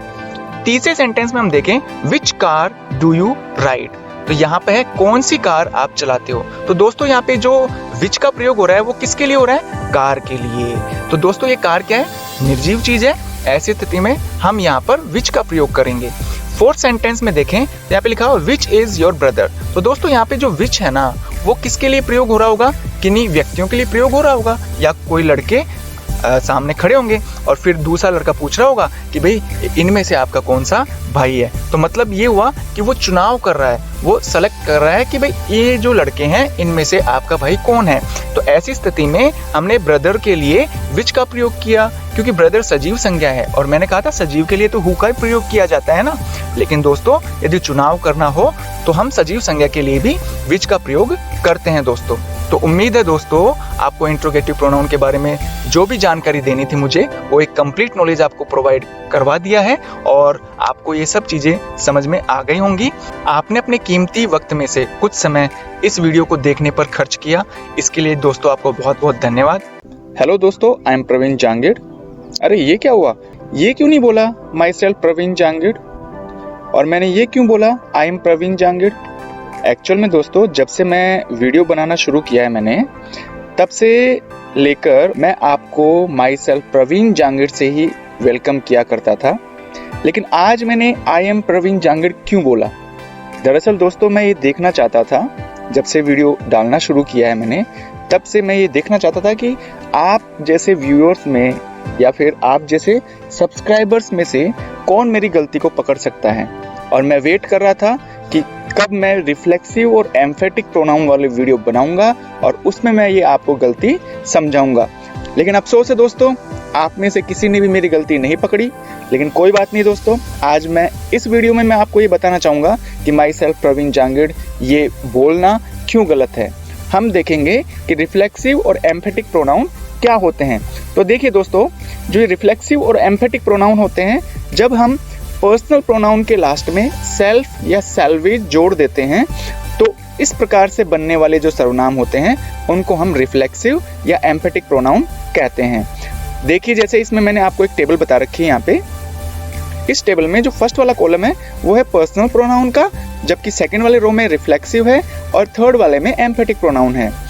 तो देखिए दोस्तों, यहाँ पे पर्सनल प्रोनाउन में आई है, तो I, we, you, he, she, it और दे, ये सभी पर्सनल प्रोनाउन है। इसमें थोड़ा ध्यान रखिएगा दोस्तों, ये थोड़ा आपको कंफ्यूजन लग सकता है, लेकिन मैं आपको इस वीडियो में ये जो आपका कंफ्यूजन ये है ना कि किस में सेल्फ जोड़ेंगे और किस में सेल्वेज जोड़ेंगे, वो मैं आपको अच्छी तरह से बताऊंगा। इनका जो पजेसिव केस होता है दोस्तों, उनमें सेल्फ जोड़ा जाता है। तो देखिए, आई का पजेसिव केस क्या है? माई, तो माई में सेल्फ जोड़ दिया। वी का पजेसिव केस क्या है? और, तो और सेल्वेज। इसी प्रकार से यू का पजेसिव केस योर है, इसलिए योर सेल्फ और योर सेल्वेज इसके रिफ्लेक्सिव प्रोनाउन होंगे। इसी तरह से इन थर्ड पर्सन वाले पर्सनल प्रोनाउन के ऑब्जेक्टिव केस में सेल्फ और सेल्वेज जोड़ा जाता है। तो ही का ऑब्जेक्टिव केस हिम है, इसलिए हिम के लास्ट में हमने जोड़ दिया हिम सेल्फ। इसी तरह से शी का ऑब्जेक्टिव केस हर होता है, इसलिए इसके लास्ट में भी हमने क्या जोड़ दिया? सेल्फ, तो हर सेल्फ। इसी प्रकार से इट का इट सेल्फ और दे का देम सेल्वेज। अब दोस्तों, आपको थोड़ा कंफ्यूजन हो सकता है ये सोचकर कि रिफ्लेक्सिव प्रोनाउन और एम्फेटिक प्रोनाउन दोनों सेम ही हैं, क्योंकि इनका जो पर्सनल प्रोनाउन से हम रिफ्लेक्सिव प्रोनाउन बना ले या एम्फेटिक प्रोनाउन बना ले, दोनों में ही हम सेल्फ और सेल्वेज का यूज करते हैं। अब दोस्तों, हमें यह देखना है कि आखिरकार रिफ्लेक्सिव और एम्फेटिक प्रोनाउन में क्या डिफरेंस है। तो जैसा कि मैं आपको इस टेबल में समझा रहा हूं कि रिफ्लेक्सिव प्रोनाउन का हिंदी अर्थ होता है अपने आप, जबकि एम्फेटिक प्रोनाउन का हिंदी अर्थ होता है स्वयं या खुद। यानी कि रिफ्लेक्सिव और एम्फेटिक प्रोनाउन के एग्जाम्पल तो एक जैसे होंगे, लेकिन उनके हिंदी अर्थ में हमें अंतर देखने को मिलेगा।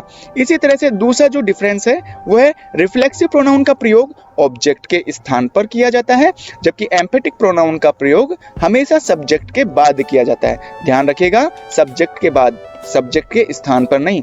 अभी मैं अगर आपको एग्जाम्पल के थ्रू समझाना चाहूं तो फर्स्ट जो एग्जाम्पल था इसमें लिखा हुआ है I know my self very well, और सेकेंड एग्जाम्पल में है आई माई सेल्फ डिड इट। तो देखिए दोस्तों, जो फर्स्ट सेंटेंस है इसमें आई सब्जेक्ट है, जबकि नो मेन वर्ब है, और मेन वर्ब के बाद में हमेशा क्या आता है? ऑब्जेक्ट आता है। तो ऑब्जेक्ट के स्थान पर हमने माई सेल्फ लिखा, जबकि यहाँ पर सेकंड सेंटेंस में क्या था? सब्जेक्ट आई है और सब्जेक्ट के बाद में मैंने माई सेल्फ लिखा है। तो इसका मतलब क्या हुआ? सब्जेक्ट के तुरंत बाद में जो आता है उसे हम एम्फेटिक प्रोनाउन कहते हैं, और ऑब्जेक्ट के स्थान पर जो आता है वो होता है रिफ्लेक्सिव प्रोनाउन। दोस्तों, अगर हम इन दोनों सेंटेंस का हिंदी अनुवाद भी करें तो कुछ इस तरह से होगा, I know my self very well, कि मैं मेरे स्वयं को या अपने आप को बहुत अच्छी तरह जानता हूँ। मैं अपने आप को बहुत अच्छी तरह जानता हूँ। तो देखिए दोस्तों, माई सेल्फ का यहाँ पे हिंदी अर्थ क्या हुआ? अपने आप। क्यों हुआ? क्योंकि ये यहाँ पे रिफ्लेक्सिव प्रोनाउन है। इसी तरह से सेकंड सेंटेंस में आई माई सेल्फ डिड इट, मैंने स्वयं ही, खुद ही यह किया है। अब देखिए दोस्तों, दोनों एग्जाम्पल में माई सेल्फ और माई सेल्फ आ रहा है, लेकिन इनके हिंदी अर्थ में डिफरेंस है। और वो डिफरेंस क्यों आया? क्योंकि माई सेल्फ यदि ऑब्जेक्ट के स्थान पर प्रयोग किया जाता है तो उसका हिंदी अर्थ क्या होता है? अपने आप, जबकि माई सेल्फ का सब्जेक्ट के बाद में प्रयोग किया जाए तो वो होता है एम्फेटिक प्रोनाउन। अब थोड़ा मैं आपको और चीज समझाना चाह रहा था इन्हीं दो एग्जाम्पल के थ्रू, कि देखिए दोस्तों, रिफ्लेक्सिव प्रोनाउन हमेशा सब्जेक्ट को डिनोट करने के लिए प्रयोग में लिया जाता है, जबकि एम्फेटिक प्रोनाउन का प्रयोग दबाव बनाने के लिए किया जाता है। मतलब किसी भी एक्शन पर किया गया कार्य सब्जेक्ट के द्वारा ही किया जाए और वो दबाव या जोर देके कहे कि नहीं, ये तो मैंने ही किया है, या फिर मैं खुद ही खाना खा रहा था, मतलब और कोई खाना खिलाने वाला था नहीं उसे। तो इसका अर्थ क्या हुआ दोस्तों? कोई भी कार्य किया गया है ना, वो केवल और केवल सब्जेक्ट के द्वारा किया गया है। तो ऐसी स्थिति में हम एम्फेटिक प्रोनाउन का प्रयोग करते हैं। अब इसके बाद में ये देखते हैं दोस्तों कि सेल्फ और सेल्वेज कहाँ जोड़ा जाता है। तो जैसा कि मैंने आपको पिछले वीडियो में बताया था कि बहुवचन कैसे बनाया जाता है। यदि लास्ट में एफ आए, सेल्फ में लास्ट में क्या है, एफ है, तो उसका बहुवचन रूप कैसे बनाएंगे, एफ को हटाकर और VES जोड़ दिया जाएगा दोस्तों। अब ये कहाँ और कैसे जोड़ा जाता है, मतलब कहीं पर तो हम सेल्फ जोड़ते हैं और कहीं पर हम सैल्वेज जोड़ते हैं। इसका कारण क्या है, तो इसका कारण यहाँ पे आपको अच्छी तरह समझ में आ जाएगा। तो देखिए दोस्तों, यदि एक वचन पर्सनल प्रोनाउन है ना, जैसे आई, यू, ही, शी, इट, तो इनके बाद में हम सेल्फ जोड़ते हैं, जैसे आई का माई सेल्फ, यू का योर सेल्फ, ही का हिमसेल्फ, शी का हर सेल्फ। इसी तरह से यदि बहुवचन पर्सनल प्रोनाउन होते हैं, जैसे वी, यू, दे, तो इनके बाद में हम सेल्वेज जोड़ते हैं। जैसे फॉर एग्जांपल वी का और सेल्वेज, यू का योर सेल्फ, दे का देम सेल्वेज। अब आपको एक कंफ्यूजन फिर होगा कि यू के बाद में सेल्फ भी जोड़ा और यू के बाद में सेल्वेज भी जोड़ा।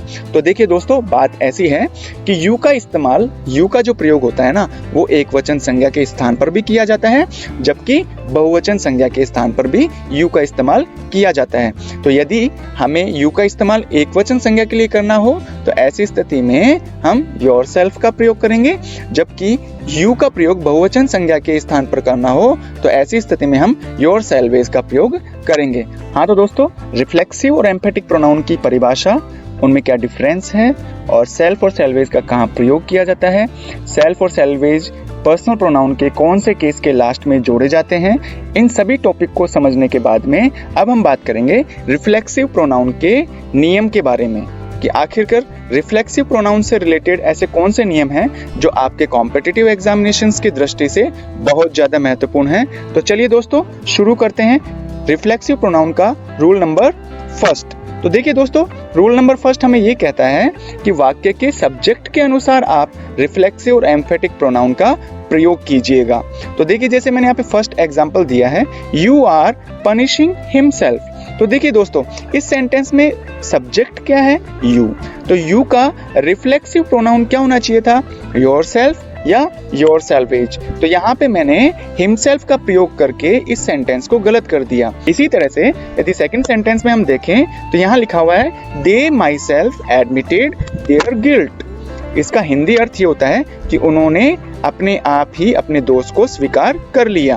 तो देखिए दोस्तों, यहाँ सेंटेंस में सब्जेक्ट है दे, तो दे का रिफ्लेक्सिव या फिर यहाँ पे एम्फेटिक प्रोनाउन के रूप में इस्तेमाल किया गया है। तो दे का एम्फेटिक या रिफ्लेक्सिव प्रोनाउन क्या होगा, देम सेल्वेज। तो यहाँ पर ये जो माई सेल्फ है वो बिल्कुल गलत लिखा हुआ है, इसका सही रूप क्या होना चाहिए था, देम सेल्वेज। तो सेंटेंस कुछ इस तरह से होना चाहिए था, they themselves admitted their guilt.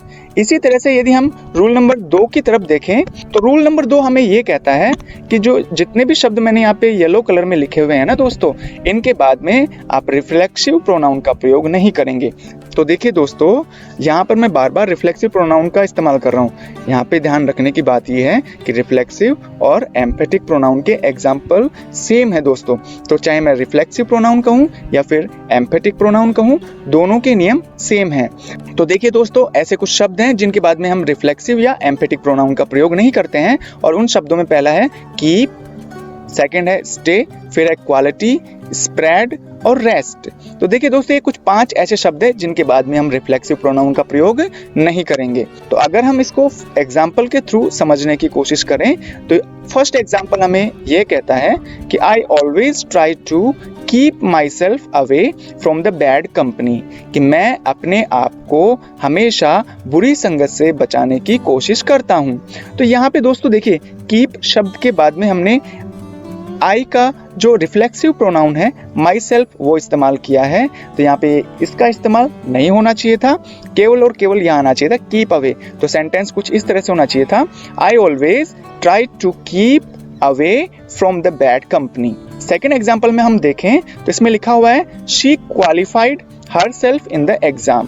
तो देखिए दोस्तों, यहाँ पे क्वालिफाई भी मैंने एक वर्ड था जो ऊपर लिखा हुआ है येलो कलर में, इस शब्द के बाद भी हम रिफ्लेक्सिव प्रोनाउन या एम्फेटिक प्रोनाउन का प्रयोग नहीं करते हैं। इसी तरह से यदि हम रूल नंबर 3 की बात करें, रूल नंबर 3 हमें ये कहता है कि रिफ्लेक्सिव और एम्फेटिक प्रोनाउन का प्रयोग सब्जेक्ट के रूप में नहीं किया जाता है दोस्तों। तो दोस्तों जैसे मैंने आपको शुरू में बताया था ना कि मैं आज आई एम प्रवीण जांगिड़ से आपका वेलकम क्यों कर रहा हूँ, माई सेल्फ प्रवीण जांगिड़ क्यों नहीं बोला, उसका कारण दोस्तों इस रूल नंबर 3 में छिपा हुआ है। और रूल नंबर 3 ये कहता है कि रिफ्लेक्सिव और एम्फेटिक प्रोनाउन का प्रयोग हम सब्जेक्ट के रूप में नहीं करते हैं। जैसा कि यहाँ पे फर्स्ट एग्जांपल में है myself is Praveen Jangid. तो देखिए दोस्तों, माई सेल्फ इस सेंटेंस में सब्जेक्ट के स्थान पर प्रयोग किया जा रहा है, जो कि बिल्कुल गलत है। आप इस सेंटेंस को ऐसे बोल सकते हैं आई एम प्रवीण जांगिड़। अगर हम दूसरा सेंटेंस देखें तो इसमें लिखा हुआ है he and her self are enemies. तो देखिए दोस्तों, यहाँ पे जो सब्जेक्ट है ना इस सेंटेंस का, वो कितने सब्जेक्ट है यहाँ पे? 2, ही एंड हर सेल्फ। तो दोस्तों यहाँ पे हर सेल्फ का प्रयोग नहीं होगा। क्यों नहीं होगा? क्योंकि हर सेल्फ एक रिफ्लेक्सिव प्रोनाउन है और रिफ्लेक्सिव प्रोनाउन का प्रयोग कभी भी हम सब्जेक्ट के रूप में नहीं करते हैं दोस्तों। इसी तरह से हम रूल नंबर 4 की बात करें तो रूल नंबर 4 हमें ये कहता है दोस्तों कि रिफ्लेक्सिव और एम्फेटिक प्रोनाउन के बाद में अपोस्ट्रोफ या अपोस्ट्रोफ एस का प्रयोग नहीं किया जाता है। इनके स्थान पर आप चाहो तो किसका प्रयोग कर सकते हो? पजेसिव एडजेक्टिव प्लस ऑन, इसका आप यूज कर सकते हैं। इसको हम बेहतर तरीके से एग्जाम्पल के थ्रू समझना चाहेंगे। फर्स्ट एग्जाम्पल हमें ये कहता है दोस्तों कि she bought her self house. तो दोस्तों यहाँ पे देखिए हर सेल्फ रिफ्लेक्सिव प्रोनाउन है और इसके बाद में मैंने अपोस्ट्रोफ एस का प्रयोग किया है, जो कि बिल्कुल गलत है। इसकी जगह मैं क्या यूज कर सकता था, या ये पूरा जो सेंटेंस है ना दोस्तों, मैं कैसे लिख सकता था? She bought her on house, उसने अपना खुद का मकान खरीदा। तो देखिए दोस्तों, हर जो है ना दोस्तों वो है पजेसिव एडजेक्टिव और उसके बाद में आप ऑन का इस्तेमाल कर सकते हैं। अगर हम सेकंड एग्जांपल की बात करें तो सेकंड एग्जांपल हमें ये कहता है कि ही पेंटेड हरसेल्फ बॉक्स। तो देखिए दोस्तों, इसमें भी मैंने क्या किया, रिफ्लेक्सिव प्रोनाउन के बाद में अपोस्ट्रोफ एस का इस्तेमाल किया है, जबकि ये सेंटेंस कुछ इस तरह से लिखा जाना चाहिए था, ही पेंटेड हिज ऑन बॉक्स। यहाँ पर हिज जो है पजेसिव एडजेक्टिव है और साथ में इसके मैंने ऑन जोड़ दिया है, तो ये सेंटेंस इस तरह से बिल्कुल राइट होगा। तो चलिए बेटा हम शुरू करते हैं कि रिलेटिव प्रोनाउन होता क्या है, इसके कौन कौन से रूल्स हैं, कौन कौन से एरर्स हैं और वो कौन कौन से ऐसे इंपॉर्टेंट रूल्स हैं जो कि आपके कॉम्पिटिटिव एग्जामिनेशंस में बहुत ज्यादा बार पूछे जाते हैं। हाँ बेटा, इस चीज का आप ध्यान रखना कि रिलेटिव प्रोनाउन से रिलेटेड जितने भी एरर्स होते हैं वो हर कॉम्पिटिटिव एग्जामिनेशन में जरूर आता है। तो बेटा मैं आपसे उम्मीद करता हूँ कि आप इस वीडियो को और इसके जो आने वाले अगले पार्ट होंगे उनको आप अच्छी तरह से देखिए और हर टॉपिक को बारीकी से समझिएगा बेटा। तो बेटा सबसे पहले हम ये देखेंगे कि रिलेटिव प्रोनाउन किसे कहते हैं। तो ऐसे शब्द जिनका प्रयोग 2 वाक्यों को जोड़ने के लिए किया जाता है उन्हें हम संबंधवाचक सर्वनाम कहते हैं या फिर रिलेटिव प्रोनाउन कहते हैं। बेटा एक चीज हमेशा ध्यान रखना कि जितने भी मैंने आपको यहाँ पे एग्जाम्पल बताए हैं ना, यही एग्जाम्पल सेम इंट्रोगेटिव प्रोनाउन के भी हैं, लेकिन बेटा उन दोनों में काफी अंतर होता है उनके हिंदी अर्थ को लेकर। जैसे यहाँ पर हु का मतलब जो या जिसने होता है, जबकि यही अगर इंट्रोगेटिव प्रोनाउन के रूप में यूज किया जाता तो बेटा हु का मतलब कौन होता। इसी तरह से whose, whom, which, that, what, when, where, तो ये बेटा ये सारे क्या हैं एग्जाम्पल इंट्रोगेटिव प्रोनाउन के भी हैं और रिलेटिव प्रोनाउन के भी है। अब आपको बेटा इनमें डिफरेंस कैसे करना होगा, जब हम इंट्रोगेटिव प्रोनाउन के रूप में इन शब्दों का इस्तेमाल करेंगे तो बेटा कोशिश यही होगी कि ये जो शब्द हैं सेंटेंस के शुरू में आएंगे, जबकि सेंटेंस के लास्ट में एक इंट्रोगेटिव साइन आएगा। जबकि बेटा ये जो रिलेटिव प्रोनाउन होते हैं वो सेंटेंस के बीच में प्रयोग किए जाते हैं। अब क्योंकि बेटा हम रिलेटिव प्रोनाउन पढ़ रहे हैं ना, तो आपको रिलेटिव प्रोनाउन के साथ साथ में एंटीसीडेंट के बारे में भी जानकारी होनी चाहिए। तो चलिए बेटा सबसे पहले हम ये देख लेते हैं कि जो एंटीसीडेंट होता है वो होता क्या है एक्चुअल में। तो बेटा देखो मैंने यहाँ पे आपके लिए एक एग्जाम्पल लिखा है, this is the girl whose mother is a teacher. तो बेटा यहाँ पर हुज है ना, वो तो है रिलेटिव प्रोनाउन। अब बेटा ये ध्यान रखना ये इंट्रोगेटिव प्रोनाउन नहीं है। क्यों नहीं है? क्योंकि इस सेंटेंस के लास्ट में इंट्रोगेटिव साइन भी नहीं है और यहाँ पर हुज का जो हिंदी अर्थ है बेटा वो जिसका, जिसकी और जिसके के हिसाब से बैठ रहा है। अगर मैं इस सेंटेंस का हिंदी ट्रांसलेशन करूँ ना तो इसका हिंदी ट्रांसलेशन इस तरह से होगा बेटा, this is the girl whose mother is a teacher.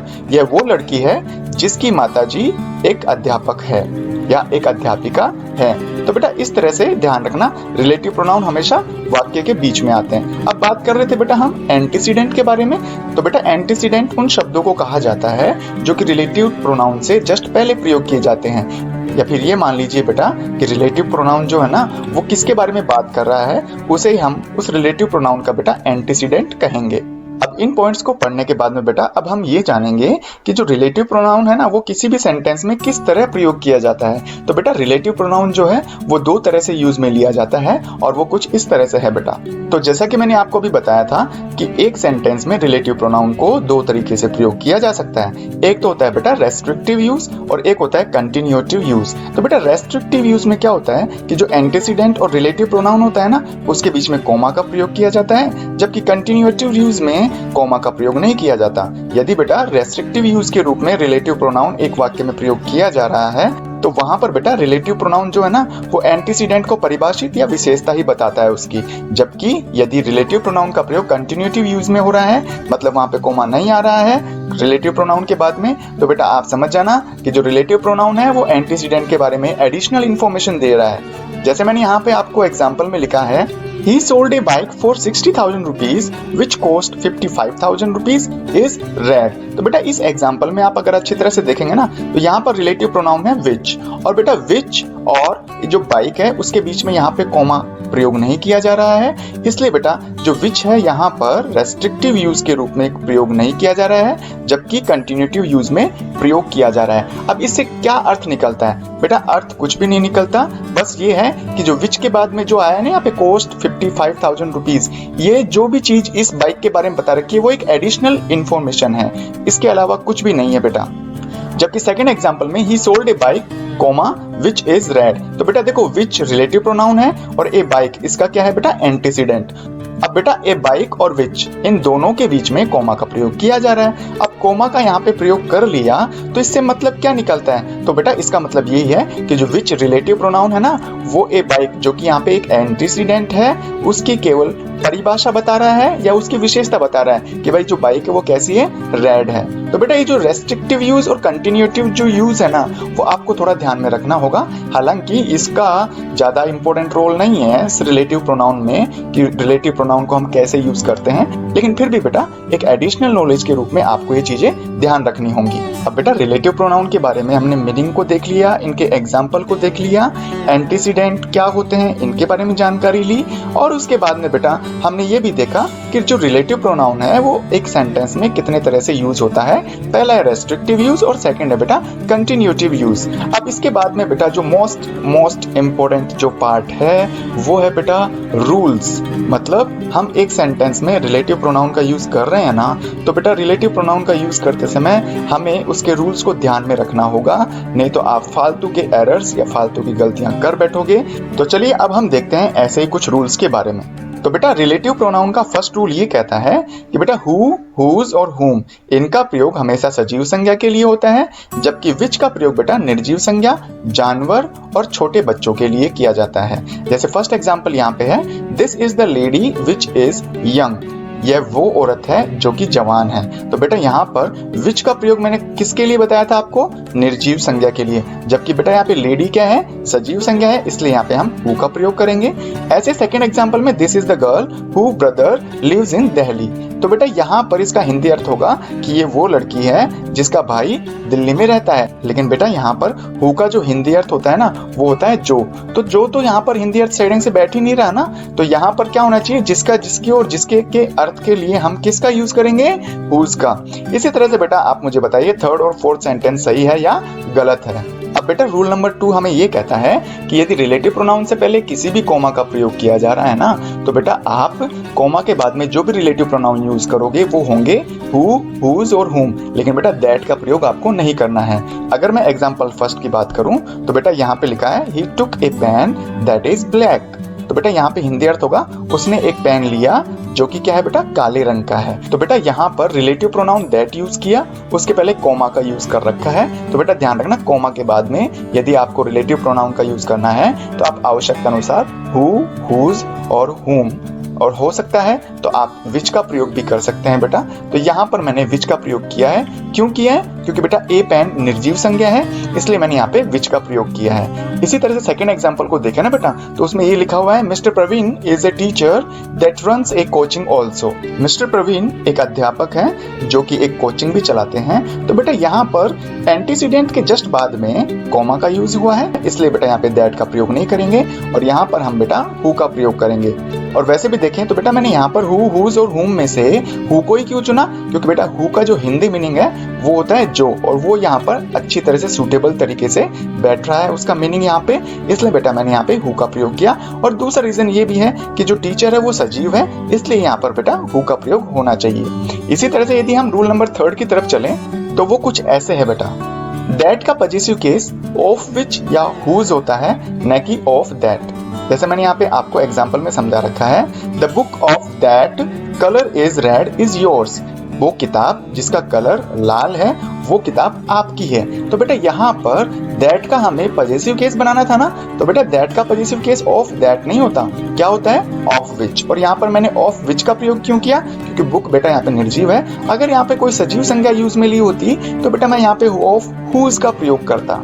इसी तरह से यदि हम बेटा रूल नंबर 4 की तरफ देखें तो वो भी इस तरह से है, यदि रिलेटिव प्रोनाउन के बाद दो संज्ञाएं एंड से जुड़ी हुई हैं, मतलब सीधी सी बात है बेटा कि यहाँ पर हु जो है ना वो रिलेटिव प्रोनाउन है और उससे पहले आने वाली जो संज्ञाएं होती हैं बेटा वो क्या कहलाती हैं, एंटीसीडेंट। मतलब ये हुआ बेटा कि यदि रिलेटिव प्रोनाउन से पहले कोई दो एंटीसीडेंट आ रहे हैं और वो दोनों एंटीसीडेंट्स एंड से जुड़े हुए हैं तो बेटा आपको वहां पर दैट का प्रयोग करना होगा। और वो भी कब बेटा, जब एक तो मनुष्य हो और एक जानवर हो। जैसे एग्जांपल में यहाँ पे है, 2 children and their little cat who were playing was kidnapped। तो बेटा ये सेंटेंस बिल्कुल गलत है। और बेटा ये सेंटेंस गलत क्यों है, क्योंकि यहाँ पर जो संज्ञाएं आ रही है ना, एक तो है 2 children मतलब ये तो हो गया मनुष्य, और their little cat मतलब ये हो गया बेटा जानवर। तो बेटा यहाँ पर एक मनुष्य और एक जो जानवर है वो एंड से जुड़ा हुआ है और ये दोनों बेटा रिलेटिव प्रोनाउन से पहले आ रहे हैं, इसलिए यहाँ पर हु का प्रयोग न करके और हमें किसका प्रयोग करना चाहिए था, दैट का प्रयोग। और हाँ बेटा एक चीज और है, इस सेंटेंस में एक और गलती है, आप मुझे वो गलती पकड़ के और मुझे कमेंट बॉक्स में जरूर लिखेंगे और पता चल जाएगा मुझे कि मेरे वीडियोस अच्छी तरह से कौन समझ रहा है, कौन देख रहा है। ठीक इसी तरह से बेटा यदि हम रूल नंबर 5 की बात करें तो वो कुछ इस तरह से है, यदि रिलेटिव प्रोनाउन के पहले सुपरलेटिव डिग्री आए तो वहां पर रिलेटिव प्रोनाउन के रूप में हमें दैट का प्रयोग करना होगा, हु, हुज, हुम या विच का प्रयोग नहीं करना होगा बेटा। तो बेटा यहाँ पे लिखा है, Mrs Deepti is the most laborious woman हुम आई नो। मिस्टर दीप्ति बहुत ही मेहनती औरत है जिसको कि मैं जानता हूँ। तो बेटा ठीक है भाई, यहाँ पर जो लेबोरियस वुमेन है वो सजीव संज्ञा है और उसके लिए बेटा आप हुम का प्रयोग कर सकते हो, लेकिन नहीं बेटा, क्योंकि यहाँ पर इस संज्ञा से पहले सुपरलेटिव डिग्री का प्रयोग किया गया है और इसीलिए बेटा हमें यहाँ पे दैट का इस्तेमाल करना होगा। अब बेटा सीधी सी बात है, ये जो डिग्रीज है मैं आगे आने वाले वीडियोस में आपको इसके बारे में डिटेल से नॉलेज दूंगा। जिस तरह से बेटा मैं अब पिछले वीडियोस में आपको हर चीज के बारे में बारीकी से समझा रहा हूँ ना, तो सेम इसी तरह से बेटा मैं आपको एडजेक्टिव और एडवर्ब के बारे में बताऊंगा, क्योंकि बेटा जो डिग्रीज होती हैं वो एडजेक्टिव और एडवर्ब की ही बनती हैं। बट फिर भी मैं आपको बेटा एक थोड़ा सा हल्का सा नॉलेज देने के लिए यहाँ पे बताना चाहूंगा कि जो एडजेक्टिव और एडवर्ब की जो डिग्रीज बनती है बेटा, वो डिग्री 3 तरह की होती है, पॉजिटिव, कंपैरेटिव और सुपरलेटिव। तो बेटा मैंने यहाँ पे कुछ एग्जांपल देकर आपको समझाना चाहा है। जैसे पॉजिटिव डिग्री है गुड, तो बेटा इसका कंपैरेटिव होगा बेटर, सुपरलेटिव बेस्ट। इसी तरह से स्लिम का स्लिमर, स्लिमेस्ट, लेबोरियस का मोर लेबोरियस एंड मोस्ट लेबोरियस। तो बेटा ये कुछ एग्जांपल थे डिग्रीज के, और आप बेफिक्र रहिए, मैं आपको आने वाले वीडियोस में एडजेक्टिव और एडवर्ब के बारे में भी आपको अच्छी तरह से जानकारी दूंगा। तो बेटा उम्मीद है कि आपको इस वीडियो में बताए गए रिलेटिव प्रोनाउन के बारे में जो भी चीज आपको बताई गई है वो आपको बहुत अच्छी तरह से समझ में आई होगी। यदि बेटा आपको वीडियो पसंद आता है तो इसे लाइक करिए, अपने फ्रेंड्स में शेयर करना न भूलिए। तो बेटा रूल नंबर 6 हमें ये कहता है कि ऑल का यूज यदि आपको किसी व्यक्ति के लिए करना है, मतलब लिविंग बीइंग के लिए करना है, तो आप वहां पर हु का यूज करिए, जबकि ऑल का प्रयोग यदि आप किसी नॉन लिविंग या वस्तु के लिए कर रहे हैं तो बेटा आपको वहां पे दैट का यूज करना होगा। तो बेटा इस रूल को हम एग्जाम्पल के थ्रू बहुत अच्छी तरह से समझ सकते हैं। फर्स्ट एग्जाम्पल में है, all which glitters is not gold. तो बेटा यहाँ पर देखिए ऑल का यूज किसके लिए हो रहा है, नॉन लिविंग थिंग के लिए। यहाँ पे लिखा हुआ है गोल्ड, तो यहाँ पर बेटा ऑल के बाद में विच का प्रयोग नहीं होगा। हाँ हमें पता है कि भाई नॉन लिविंग जो थिंग होती है उनके लिए हम विच का यूज भी करते हैं, लेकिन बेटा ऑल की कंडीशन में हमें विच का प्रयोग न करके और दैट का यूज करना होगा। इसी तरह से सेकंड एग्जांपल में है, all that are interested in playing game can fill the form. इसका हिंदी अर्थ है बेटा कि वो सभी जो गेम को खेलने में इंटरेस्ट रखते हैं वो फॉर्म भर सकते हैं। तो बेटा यहाँ पर बात हो रही है लिविंग बीइंग की, क्योंकि जो गेम खेलते हैं वो बेटा लिविंग बीइंग ही तो खेलते हैं। तो इसीलिए यहाँ पर ऑल का यूज किसके लिए हो रहा है, सजीव संज्ञा के लिए हो रहा है। इसलिए बेटा यहाँ पर दैट का यूज न होकर और किसका यूज होना चाहिए था, हु का। इसी तरह से यदि रूल नंबर 7 की बात करें तो रूल नंबर 7 कुछ इस तरह से है, प्रीपोजिशन के बाद में दैट का प्रयोग न होकर आवश्यकता अनुसार हु या विच का प्रयोग किया जाता है।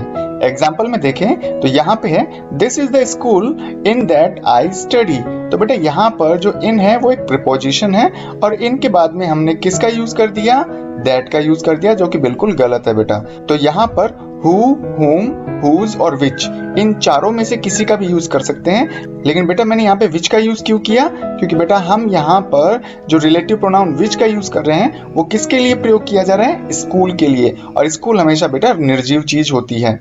इसी तरह से सेकंड एग्जांपल में है those are the students to which I taught English. तो बेटा यहाँ पर हिंदी अर्थ करने पर इसका पता चलता है कि वो विद्यार्थी हैं जिनको कि मैंने इंग्लिश पढ़ाया था। तो बेटा यहाँ पर विच का प्रयोग गलत है, क्योंकि बेटा प्रीपोजिशन के बाद में हमने विच का प्रयोग कर तो दिया, लेकिन बेटा ध्यान देने की बात यहाँ पे ये है कि आपको यहाँ पे विच का प्रयोग न करके और हुम का प्रयोग करना है, क्योंकि बेटा हु, हुज, हुम तीनों का प्रयोग सजीव संज्ञा के लिए होता है और यहाँ पर जो रिलेटिव प्रोनाउन है हुम वो किसके लिए आया है, स्टूडेंट के लिए, और स्टूडेंट बेटा यहाँ पे क्या है, सजीव संज्ञा है बेटा। ठीक इसी तरह से बेटा रूल नंबर 8 हमें कहता है कि ये जो आपको शब्द दिख रहे हैं ना बेटा, इन शब्दों के बाद में हमेशा रिलेटिव प्रोनाउन के रूप में हम दैट का प्रयोग करते हैं। अब वो शब्द बेटा no, none, nothing, nobody, little, a little, the little, few, a few, the few, the only, the same. अब बेटा देखो ये देखने में तो ऐसे लग रहे हैं बहुत सारे शब्द हैं, लेकिन थोड़ी सी अगर अपन ट्रिक अपनाए ना तो ट्रिक कुछ इस तरह से है बेटा कि नो से रिलेटेड जो भी शब्द है वो भी इस नियम में आएंगे। जैसे नो, ऐसे नन में भी नो आ रहा है, नथिंग में भी नो आ रहा है और नोबडी में भी नो आ रहा है। इसी तरह से लिटिल से रिलेटेड जो भी शब्द हैं, अ लिटिल, द लिटिल भी आएंगे, few, a few, the few. तो बेटा मेरा कहने का मतलब है आप इन 4 तो ये 3 ये कितने हो गए टोटल 10 शब्द। तो 10 शब्द को गिनने के बजाय या 10 शब्द को याद करने के बजाय आप है ना जो केवल 3 शब्दों को याद रखो, नो, लिटिल और फ्यू। अब ऐसे मान लीजिए लिटिल से संबंधित कोई चीज आ जाएगी तो आपको पता है कि ए लिटिल भी आ जाए तो उसमें भी लिटिल तो आ ही रहा है ना। तो इसी तरह से आप 3 शब्दों को तो याद करो और बाकी के जो 2 हैं वो याद रखने ही होंगे, द ओनली और द सेम। इस नियम को हम एग्जाम्पल के थ्रू समझते हैं बेटा। फर्स्ट है my mother gave me everything which she had. तो हिंदी अर्थ करें, माई मदर यानी कि मेरी माता जी ने मुझे वो सब कुछ दिया जो कि उसके पास था। तो बेटा यहाँ पर एक चीज ध्यान रखने की है, तो बेटा इसमें है ना जो एवरीथिंग आया है और एवरीथिंग के बाद में भी हम दैट का यूज करते हैं, न कि विच का यूज करते हैं बेटा। सेकंड है this is the only book that I have left. अब आप मुझे खुद बताएंगे बेटा कि ये जो सेकंड सेंटेंस है वो गलत है या सही है। थर्ड है बेटा he has read a few books which she gave। तो बेटा इसमें देखो मैंने which का यूज किया है, किसके लिए, बुक्स के लिए, लेकिन आपको पता होना चाहिए बेटा यहाँ पर यूज हो रहा है a few का। तो बेटा a few के बाद में हमेशा that का प्रयोग करते हैं, तो यहाँ पर बेटा क्या आना चाहिए, that, कहाँ पर, which की जगह। इसी तरह से यदि हम रूल नंबर 9 की बात करें तो वो कुछ इस तरह से है बेटा। रूल नंबर 9 हमें ये कहता है कि इट के बाद में हेल्पिंग वर्ब आए और हेल्पिंग वर्ब के बाद में यदि आपके पास 3 ऑप्शन है, 3 ऑप्शन का मतलब बेटा यहाँ पे हेल्पिंग वर्ब के बाद में प्रॉपर नाउन आता है तो उसके लिए हम रिलेटिव प्रोनाउन के रूप में हु, हुम और दैट का प्रयोग कर सकते हैं। दैट को ग्रीन में इसलिए लिखा है मैंने क्योंकि यहाँ पर ऐसी सिचुएशन में दैट का प्रयोग करना बहुत अच्छा रहेगा। इसी तरह से यदि हेल्पिंग वर्ब के बाद में प्रॉपर नाउन को छोड़कर कोई सा भी नाउन आता है तो हमेशा दैट का यूज करना है। यदि हेल्पिंग वर्ब के बाद में प्रोनाउन का यूज किया जा रहा है तो प्रोनाउन के बाद में आप हु, हुम और दैट का यूज कर सकते हैं, लेकिन हु की जगह आप दैट का ज्यादा यूज करें तो बढ़िया रहेगा। इसको एग्जांपल के थ्रू समझते हैं। फर्स्ट है it is Divya that watches TV. तो बेटा यहाँ पे देखो इट आ रहा है, इट के बाद में हेल्पिंग वर्ब और हेल्पिंग वर्ब के बाद में आ रही है नाउन, लेकिन कौन सा नाउन है, प्रॉपर नाउन है। Divya is a special name that's why it is proper noun. तो प्रॉपर नाउन के बाद में हु, हुम और दैट इन तीनों में से किसी एक को चुनना था, तो आप चाहते तो यहाँ पे हु भी लगा सकते हो और आप चाहो तो दैट भी यूज कर सकते हो, दोनों ही सही रहेंगे। सेकंड है it is juice which I have drunk. तो बेटा देखो यहाँ पे इट का यूज हो रहा है, इट के बाद में हेल्पिंग ऑफ, और हेल्पिंग ऑफ के बाद में जूस, और जूस क्या है, नाउन है, और कौन सा नाउन है, मटेरियल नाउन है, मतलब ये प्रॉपर नाउन नहीं है। यदि प्रॉपर नाउन को छोड़कर बाकी के जो 4 टाइप्स हैं उनमें से किसी भी तरह के नाउन का यूज होता है तो उसके लिए हम हमेशा दैट का यूज करते हैं, जबकि मैंने यहाँ पे विच का यूज किया था, इसलिए ये गलत है। थर्ड है बेटा, it were they who are to be blamed. तो बेटा यहाँ पर भी इट का प्रयोग किया जा रहा है, इट के बाद में हेल्पिंग ऑफ का प्रयोग, और हेल्पिंग ऑफ के बाद में बेटा यहाँ पे दे आ रहा है, जो कि क्या है, एक प्रोनाउन है, और इसलिए यहाँ पर आप हु का प्रयोग कर सकते हो, और आप चाहो तो दैट का प्रयोग भी कर सकते हो। इस तरह से ये सेंटेंस बिल्कुल सही रहेंगे। अब अगर हम इस वीडियो की जो लास्ट रूल है वो है रूल नंबर 10, उसके बारे में बात करें तो बेटा ये रूल नंबर 10 भी रूल नंबर 7 की तरह ही है। इसमें ये कहने का मतलब है कि प्रीपोजिशन के बाद में आप आवश्यकता अनुसार विच और हुम या हु का यूज कर सकते हो, लेकिन आप दैट का यूज नहीं कर सकते। जैसे एग्जाम्पल में देखने पर पता चलता है कि this is the student to that I have given my notebook. ये वो विद्यार्थी है जिसको कि मैंने मेरी नोटबुक दी थी। तो बेटा यहाँ पर ये टू प्रीपोजिशन है, और प्रीपोजिशन के बाद में दैट का यूज किया है वो बिल्कुल गलत है। आप आवश्यकता अनुसार विच या हुम में से किसका प्रयोग करते आप बेटा जरूर मुझे कमेंट बॉक्स में कमेंट करके बताएंगे, ताकि मुझे लगे कि आप मेरा वीडियो देख रहे हैं। तो बेटा उम्मीद है आपको जो भी टॉपिक समझाया गया है वो बिल्कुल अच्छी तरह समझ में आया होगा। यदि फिर भी अगर कोई प्रॉब्लम है या कोई कंफ्यूजन है किसी भी रूल से रिलेटेड या किसी भी इंग्लिश के टॉपिक से रिलेटेड, तो आप मुझे बेटा कमेंट बॉक्स में कमेंट करके लिख सकते हैं। यदि बेटा आपको वीडियो पसंद आया तो इसे लाइक करिए, अगर पसंद नहीं आया है तो बेटा आप इसको डिसलाइक तो करिए ही, लेकिन बेटा उसका कारण मुझे जरूर बताइएगा। साथ ही साथ बेटा इस वीडियो को अपने फ्रेंड्स में शेयर करना न भूलिए।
इंडेफिनिट प्रोनाउन के बारे में पढ़ेंगे। इससे पहले कि हम इस वीडियो में आगे बढ़ें तो बेटा मैं आपको ये बताना चाहता हूँ कि इस वीडियो में हम इंडेफिनिट प्रोनाउन के बारे में क्या क्या चीजें पढ़ने वाले हैं। तो बेटा इस वीडियो में हम इंडेफिनिट प्रोनाउन की मीनिंग, उसके रूल्स और उसके कुछ एरर्स के बारे में डिस्कस करेंगे जो कि आपके कॉम्पिटिटिव एग्जामिनेशंस में बहुत बार पूछा जाता है। तो चलिए बेटा बिना किसी देरी के वीडियो शुरू करते हैं। तो बेटा सबसे पहले हम देख लेते हैं कि इंडेफिनिट प्रोनाउन किसे कहते हैं। तो ऐसे सर्वनाम जो किसी अनिश्चित संज्ञा के स्थान पर प्रयोग किए जाते हैं उन्हें इंडेफिनिट प्रोनाउन कहते हैं। तो बेटा सीधी सी बात आपको ये ध्यान में रखनी है कि जितने भी प्रोनाउन होते हैं ना, हमें ये तो पता है बेटा कि किसी भी प्रोनाउन का प्रयोग संज्ञा के स्थान पर किया जाता है, लेकिन बेटा वो संज्ञा यदि अनिश्चित हो, मतलब उसके बारे में हमें पता नहीं हो, तो ऐसी संज्ञाओं के स्थान पर जिस प्रोनाउन का यूज किया जाता है बेटा उसे हम क्या बोलते हैं, इंडेफिनिट प्रोनाउन। और इस इंडेफिनिट प्रोनाउन के कुछ एग्जांपल्स हैं। तो वो एग्जांपल है बेटा any, anybody, anyone, anything, some, somebody, someone, something, no, no one, none, nobody, nothing, every, everybody, everyone, everything, few, a few, the few, little, a little, the little, one and all. तो बेटा ये कुछ ऐसे examples थे जो कि indefinite pronoun के हैं। अब बेटा मैंने यहाँ पे एग्जाम्पल तो बहुत सारे लिख दिए, तो आप इसको याद कैसे करेंगे? तो बेटा इसका एक ही तरीका है कि आप पहले एनी, सम, नो और एवरी को तो याद रखो। अगर उनके बाद में आप DODY, ONE और THING जोड़ दोगे, मतलब बड़ी, वन और थिंग जोड़ दोगे, तो बेटा इन्हीं के कुछ इंडेफिनिट प्रोनाउन और बन जाते हैं। तो आपको याद रखना है सिंपली एनी। तो अगर आपके दिमाग में एनी शब्द आ रहा है तो बताइए अब उनसे बनने वाले कौन कौन से शब्द होंगे? Anybody, anyone, anything. तो इस तरह से आपको याद रखना है इनको। और फिर यहाँ पे अगर हम देखें फ्यू और लिटिल की बात, तो बेटा आप फ्यू और लिटिल याद रखिए, बाद में तो आपको फ्यू और द फ्यू जोड़ना है ही। और इस तरह से बेटा इस ट्रिक से आप सारे जो इंडेफिनिट प्रोनाउन है उनको अच्छी तरह से याद कर पाएंगे। तो बेटा ये तो हो गई इंडेफिनिट प्रोनाउन की मीनिंग और एग्जाम्पल की बात। अब हमें इस बात का पता होना चाहिए बेटा कि कोई भी इंडेफिनिट प्रोनाउन यदि हम इंग्लिश लैंग्वेज में उसका यूज कर रहे हैं ना, तो उसका करेक्टली यूज करें। अगर आपने इंडेफिनिट प्रोनाउन का यूज गलत कर दिया तो बेटा आपका कंप्लीट जो सेंटेंस है वो पूरा का पूरा रॉन्ग हो सकता है।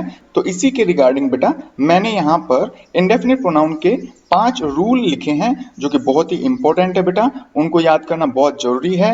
अगर आप याद कर लेते हो तो किसी भी एग्जामिनेशन में या फिर ऐसे राइटिंग के दौरान या लेटर राइटिंग के दौरान या कॉम्पिटिटिव एग्जामिनेशन में इनके रिगार्डिंग यदि कुछ चीजें पूछी जाती हैं तो आप उसमें गलती बिल्कुल भी नहीं करेंगे। तो चलिए बेटा अब हम देखते हैं कि रूल नंबर फर्स्ट हमें क्या कहता है। तो बेटा रूल नंबर जो फर्स्ट है वो पूरा का पूरा वन के यूज के बारे में है। तो यहाँ पे लिखा हुआ है यदि वन का प्रयोग किसी या कोई के अर्थ में किया जाता है तो वन का पॉजिटिव केस वंस होता है, लेकिन वन का प्रयोग एक या संख्या के रूप में, जैसे काउंटिंग होती है ना 1 2 3, उस तरह से एक के रूप में किया जाए तो वन का पॉजिटिव केस बेटा पर्सनल प्रोनाउन के थर्ड पर्सन होंगे। अब आपको पता कैसे चलेगा कि भाई यहाँ पर वन का मतलब किसी या कोई है या फिर यहाँ पर वन का मतलब संख्या वाला एक है? तो इसके लिए मैंने यहाँ पे फॉर्मूला लिखा है, आपको येलो प्रिंट में दिख रहा होगा यहाँ पे। तो बेटा यदि सब्जेक्ट केवल अकेला वन है तो बेटा वहां पर उसका अर्थ होगा किसी या कोई, जबकि सब्जेक्ट के रूप में वन के बाद में ऑफ आता है और ऑफ के बाद में नाउन या प्रोनाउन आ रहा है तो बेटा वहां पर वन का जो हिंदी अर्थ होगा वो होगा एक। चलो इसको एग्जाम्पल के थ्रू समझते हैं हम। यहाँ पे फर्स्ट एग्जाम्पल है one should love his village. तो बेटा यहाँ पर जो वन है ना वो अकेला आया है, उसके बाद में ऑफ या नाउन या प्रोनाउन नहीं आया है। तो बेटा यहाँ पे वन का हिंदी अर्थ क्या है? किसी या कोई। तो इसका हिंदी अर्थ बना के मैं बताता हूँ आपको। One should love his village यानी किसी को भी या कोई भी व्यक्ति है उसको अपने गांव से प्यार होना चाहिए। तो बेटा यहाँ पर वन का जो पॉजिटिव केस है ना, मैंने हिज का यूज किया है जबकि वो गलत है बेटा। तो यहाँ पर वन का हिंदी अर्थ किसी या कोई के अर्थ में हो रहा है, तो वन का पॉजिटिव केस क्या आना चाहिए था बेटा? वंस। इसी तरह से सेकंड एग्जांपल की बात करें तो वो है बेटा one of them has lost his memory. तो बेटा यहाँ पर वन के बाद में ऑफ आया है, ऑफ के बाद में प्रोनाउन का यूज हुआ है। तो बेटा यहाँ पर वन का हिंदी अर्थ क्या होगा? संख्या वाला एक। तो वन ऑफ देम उनमें से किसी एक ने हैज लॉस्ट हिज मेमोरी अपनी याददाश्त खो दी है। तो बेटा यहाँ पर वन का पॉजिटिव केस हमने हिज लिया है। आप चाहो तो यहाँ पर हर भी लिख सकते हो, कोई प्रॉब्लम नहीं है। ठीक इसी तरह से यदि बेटा हम थर्ड एग्जांपल देखें तो इसमें लिखा हुआ है this is one of the notebooks which has once on reputation. बेटा इसका हिंदी अर्थ होगा कि ये नोटबुक्स में से कोई एक ऐसी नोटबुक है जिसकी कि अपनी एक क्या है? रेपुटेशन है। तो बेटा यहाँ पर one plus of plus noun का यूज हुआ है, तो बेटा सीधी सी बात है यहाँ पर वन का जो पॉजिटिव केस है वो होना चाहिए था इट्स। अब यहाँ पे हिज या हर क्यों नहीं है, क्योंकि बेटा हम बात करें नोटबुक्स की जो कि निर्जीव होती हैं, इसलिए इसका पॉजिटिव केस हमने थर्ड पर्सन में इट्स यूज किया है। इसी तरह से बेटा यदि हम रूल नंबर 2 की बात करें तो रूल नंबर 2 भी बेटा वन के यूज के बारे में ही है, और इसमें ये लिखा हुआ है कि यदि आप किसी संज्ञा को वाक्य में दोबारा नहीं लिखना चाहते हो और वो संज्ञा यदि एक वचन है तो उसकी जगह आप वन का यूज कर सकते हैं, यदि वो संज्ञा बहुवचन है तो उसकी जगह बेटा आप वंस का यूज कर सकते हो। जैसे एग्जांपल में लिखा हुआ है this is a new laptop but that is an old ones. तो बेटा यहां पर जो लैपटॉप वर्ड है ना उसको मैं चाहता तो वंस की जगह लिख सकता था, लेकिन बेटा मैंने लैपटॉप जो कि एक संज्ञा है इसको मैं दोबारा नहीं लिखना चाहता यहाँ पे, तो बेटा यहाँ पे देखो लैपटॉप एक वचन है ना, तो एक वचन की जगह अगर आप वन और वंस में से चुनना चाहें तो क्या चुनेंगे, ऑब्वियसली वन ही चुनेंगे, क्योंकि यहाँ पर बेटा लैपटॉप एक वचन है। तो यहाँ पे गलती ये हो गई कि मैंने यहाँ पे जबरदस्ती वंस का यूज कर दिया जो कि गलत है, और क्या होना चाहिए था बेटा वंस की जगह वन। अब यदि बेटा हम रूल नंबर 3 की बात करें तो रूल नंबर 3 कुछ इस तरह से है, इंडेफिनिट प्रोनाउन के लिए हमेशा बेटा सिंगुलर वर्ब का यूज किया जाता है, और इंडेफिनिट प्रोनाउन के लिए पॉजिटिव केस के रूप में हमेशा सिंगुलर पर्सनल प्रोनाउन का यूज किया जाता है। तो चलिए बेटा इसको एग्जांपल के थ्रू हम अच्छी तरह समझने की कोशिश करते हैं। फर्स्ट एग्जांपल है एवरीबडी शुड रेस्पेक्ट वंस ओल्डर्स। तो बेटा हिंदी अर्थ यहाँ पे इसका है कि हर किसी को अपने जो बड़े लोग हैं उनका रेस्पेक्ट करना चाहिए। तो बेटा यहाँ पर एवरीबडी इंडेफिनिट प्रोनाउन आया है और हमने इस इंडेफिनिट प्रोनाउन के लिए पॉजिटिव केस के रूप में वंस का यूज किया है, जो कि बिल्कुल गलत है बेटा। जैसा कि मैंने आपको कहा था कि आप आवश्यकता अनुसार एवरीबडी जो कि इंडेफिनिट प्रोनाउन है इसके लिए आप हिज हर और इट का यूज कर सकते हैं। तो यहाँ पे आप चाहें तो हिज भी लिख सकते हैं और आप चाहो तो हर भी लिख सकते हो। ऐसे सेकंड है नथिंग हैव बीन डन। तो बेटा यहाँ पर गलती ये है कि नथिंग एक इंडेफिनिट प्रोनाउन है और इसके लिए हमेशा एक वचन की हेल्पिंग ऑफ का यूज किया जाता है, और हैव बीन का प्रयोग हमेशा बहुवचन के लिए किया जाता है। इस सेंटेंस में जो गलती है वो ये है कि हमने यहाँ पर हैव बीन का यूज किया है, जबकि आना क्या चाहिए था, हैज बीन। थर्ड है बेटा एवरीवन लाइक्स मनी, और ये आप मुझे बताएंगे बेटा कि मैंने इसमें क्या गलती कर दी। इसी तरह से फोर्थ है everything have it's on limitation. तो इसकी मैं बता देता हूं क्या गलती है कि बेटा एवरीथिंग जो है ना इंडेफिनिट प्रोनाउन है, इसके लिए हमने क्या यूज किया, हैव, जो कि नहीं होना चाहिए था। क्या होना चाहिए था यहाँ पे, हैज। ठीक इसी तरह से यदि हम रूल नंबर 4 की बात करें तो बेटा इसमें ये लिखा हुआ है कि सम और इन से बने हुए जितने भी प्रोनाउन हैं तथा एनी और एनी से बने हुए जितने प्रोनाउन हैं, तो इन दो प्रोनाउनों के बारे में ये रूल नंबर 4 है। इसमें बेटा ये कहा गया है कि जो सम और सम से बने हुए जितने प्रोनाउन हैं इनका यूज हमेशा पॉजिटिव सेंटेंस में होता है, जबकि एनी और एनी से रिलेटेड जितने भी प्रोनाउन बने हुए हैं इनका यूज हमेशा बेटा नेगेटिव सेंटेंस में होता है। एग्जाम्पल में मैंने गलती की है वो है बेटा कि he has boat any apples. तो बेटा आप ये देखिए कि जो पूरा सेंटेंस है ना वो पॉजिटिव सेंटेंस है, और यहाँ पर पॉजिटिव सेंटेंस में हम एनी का यूज करते हैं या फिर सम का यूज करते हैं, तो बेटा ऑब्वियस सी बात है यहाँ पे हम सम का यूज करते हैं। अगर हम रूल नंबर 5 की बात करें तो बेटा वो कुछ इस तरह से है, इंडेफिनिट प्रोनाउन के लिए क्वेश्चन टैग में हमेशा दे का प्रयोग किया जाता है। बेटा ये जो क्वेश्चन टैग क्या होता है इसके लिए मैं अलग से एक वीडियो बनाऊंगा, लेकिन बेटा मैं अभी क्यों नहीं बना रहा, क्योंकि मुझे पता है बेटा कि आपको इंग्लिश सिखानी है ना तो स्टेप बाय स्टेप चलनी होगी। अभी तो हम क्या वर्ड्स की तरफ ही चल रहे हैं। अभी हमने क्या क्या कंप्लीट किया है, नाउन, नंबर, जेंडर, केस, और अभी प्रोनाउन वाला टॉपिक चल रहा है। तो पहले जो जितने भी वर्ड्स होते हैं, जितने भी पार्ट्स ऑफ स्पीच होते हैं इंग्लिश में, पहले वो तो पूरा कंप्लीट करें, क्योंकि भाई हमें अगर लैंग्वेज सीखनी है ना तो बेटा लैंग्वेज सीखने के लिए पहले अक्षर पढ़ने पड़ते हैं, फिर शब्द पढ़ने पड़ते हैं और फिर सेंटेंस। अभी हम शब्दों की तरफ ही हैं, तो जब भी हम सेंटेंस बनाने की तरफ बढ़ेंगे तो बेटा ये क्वेश्चन टैग वाला टॉपिक मैं आपको बहुत अच्छी तरह से समझाऊंगा, जिस तरह से मैं बाकी सभी वीडियोज में आपको समझाने की कोशिश करता हूँ। लेकिन फिर भी बेटा क्वेश्चन टैग के बारे में मैं आपको थोड़ी सी बात बता देता हूँ कि यदि सेंटेंस पॉजिटिव है तो देखो everybody can do this work, ये जो सेंटेंस है वो पॉजिटिव है, तो जो उसका क्वेश्चन टैग बनाएंगे ना बेटा तो वो नेगेटिव में आएगा। जबकि एवरीवन लाइक्स मनी यहाँ पे भी पॉजिटिव है, तो बेटा ये भी क्या है, नेगेटिव में। तो सीधी सी बात है, किसी भी सेंटेंस का क्वेश्चन टैग बनाना है, यदि वो पॉजिटिव है तो उसका क्वेश्चन टैग नेगेटिव बनेगा, यदि सेंटेंस नेगेटिव है तो उसका क्वेश्चन टैग क्या बनेगा बेटा, पॉजिटिव बनेगा। और इसमें क्या होता है बेटा, क्वेश्चन टैग जब बनाते हैं तो जो क्वेश्चन टैग वाला जो शब्द है या क्वेश्चन टैग वाला जो सेंटेंस है ना वो बेटा उस सेंटेंस के लास्ट में कोमा के बाद में लिखा जाता है। साथ ही साथ में बेटा जो क्वेश्चन टैग की शुरुआत होती है ना वो हेल्पिंग ऑफ से शुरू होती है, और कौन सी हेल्पिंग ऑफ, जो उस सेंटेंस में आ रखी है। यहाँ पे कैन है तो यहाँ पे कैन से शुरू किया हमने, है ना। उसके बाद में नोट लगाओ तो ठीक है, नहीं लगाओ तो ठीक है। मतलब लगाना कब पड़ेगा नोट, जब वो सेंटेंस पॉजिटिव होगा तो बेटा यहाँ पर अगर क्वेश्चन टैग की हम बात करें तो यहाँ पे लिखा है कांट ही। तो बेटा हेल्पिंग ऑफ के बाद में जस्ट हमें सब्जेक्ट यूज करना था, तो सब्जेक्ट के रूप में हमने यहाँ पे क्या लिया, ही, जो कि गलत है। क्या आना चाहिए था बेटा, दे। क्यों, क्योंकि बेटा यहाँ पे इंडेफिनिट प्रोनाउन है और उसके लिए बेटा हम आवश्यकता अनुसार दे का यूज करते हैं। एज ए सेकंड एग्जांपल में एवरीवन लाइक्स मनी, तो यहाँ पे होगा डजंट दे। तो बेटा सीधी सी बात है, सेंटेंस गलत है। तो बेटा यहाँ पर हमने क्वेश्चन टैग के रूप में दे का इस्तेमाल किया है ना, तो दे के लिए हम क्या यूज करते हैं, डज नॉट या डू नॉट। बिल्कुल सीधी सी बात है बेटा, डू नॉट का यूज किया जाता है और इसीलिए बेटा इसका क्वेश्चन टैग क्या होगा, डोंट दे।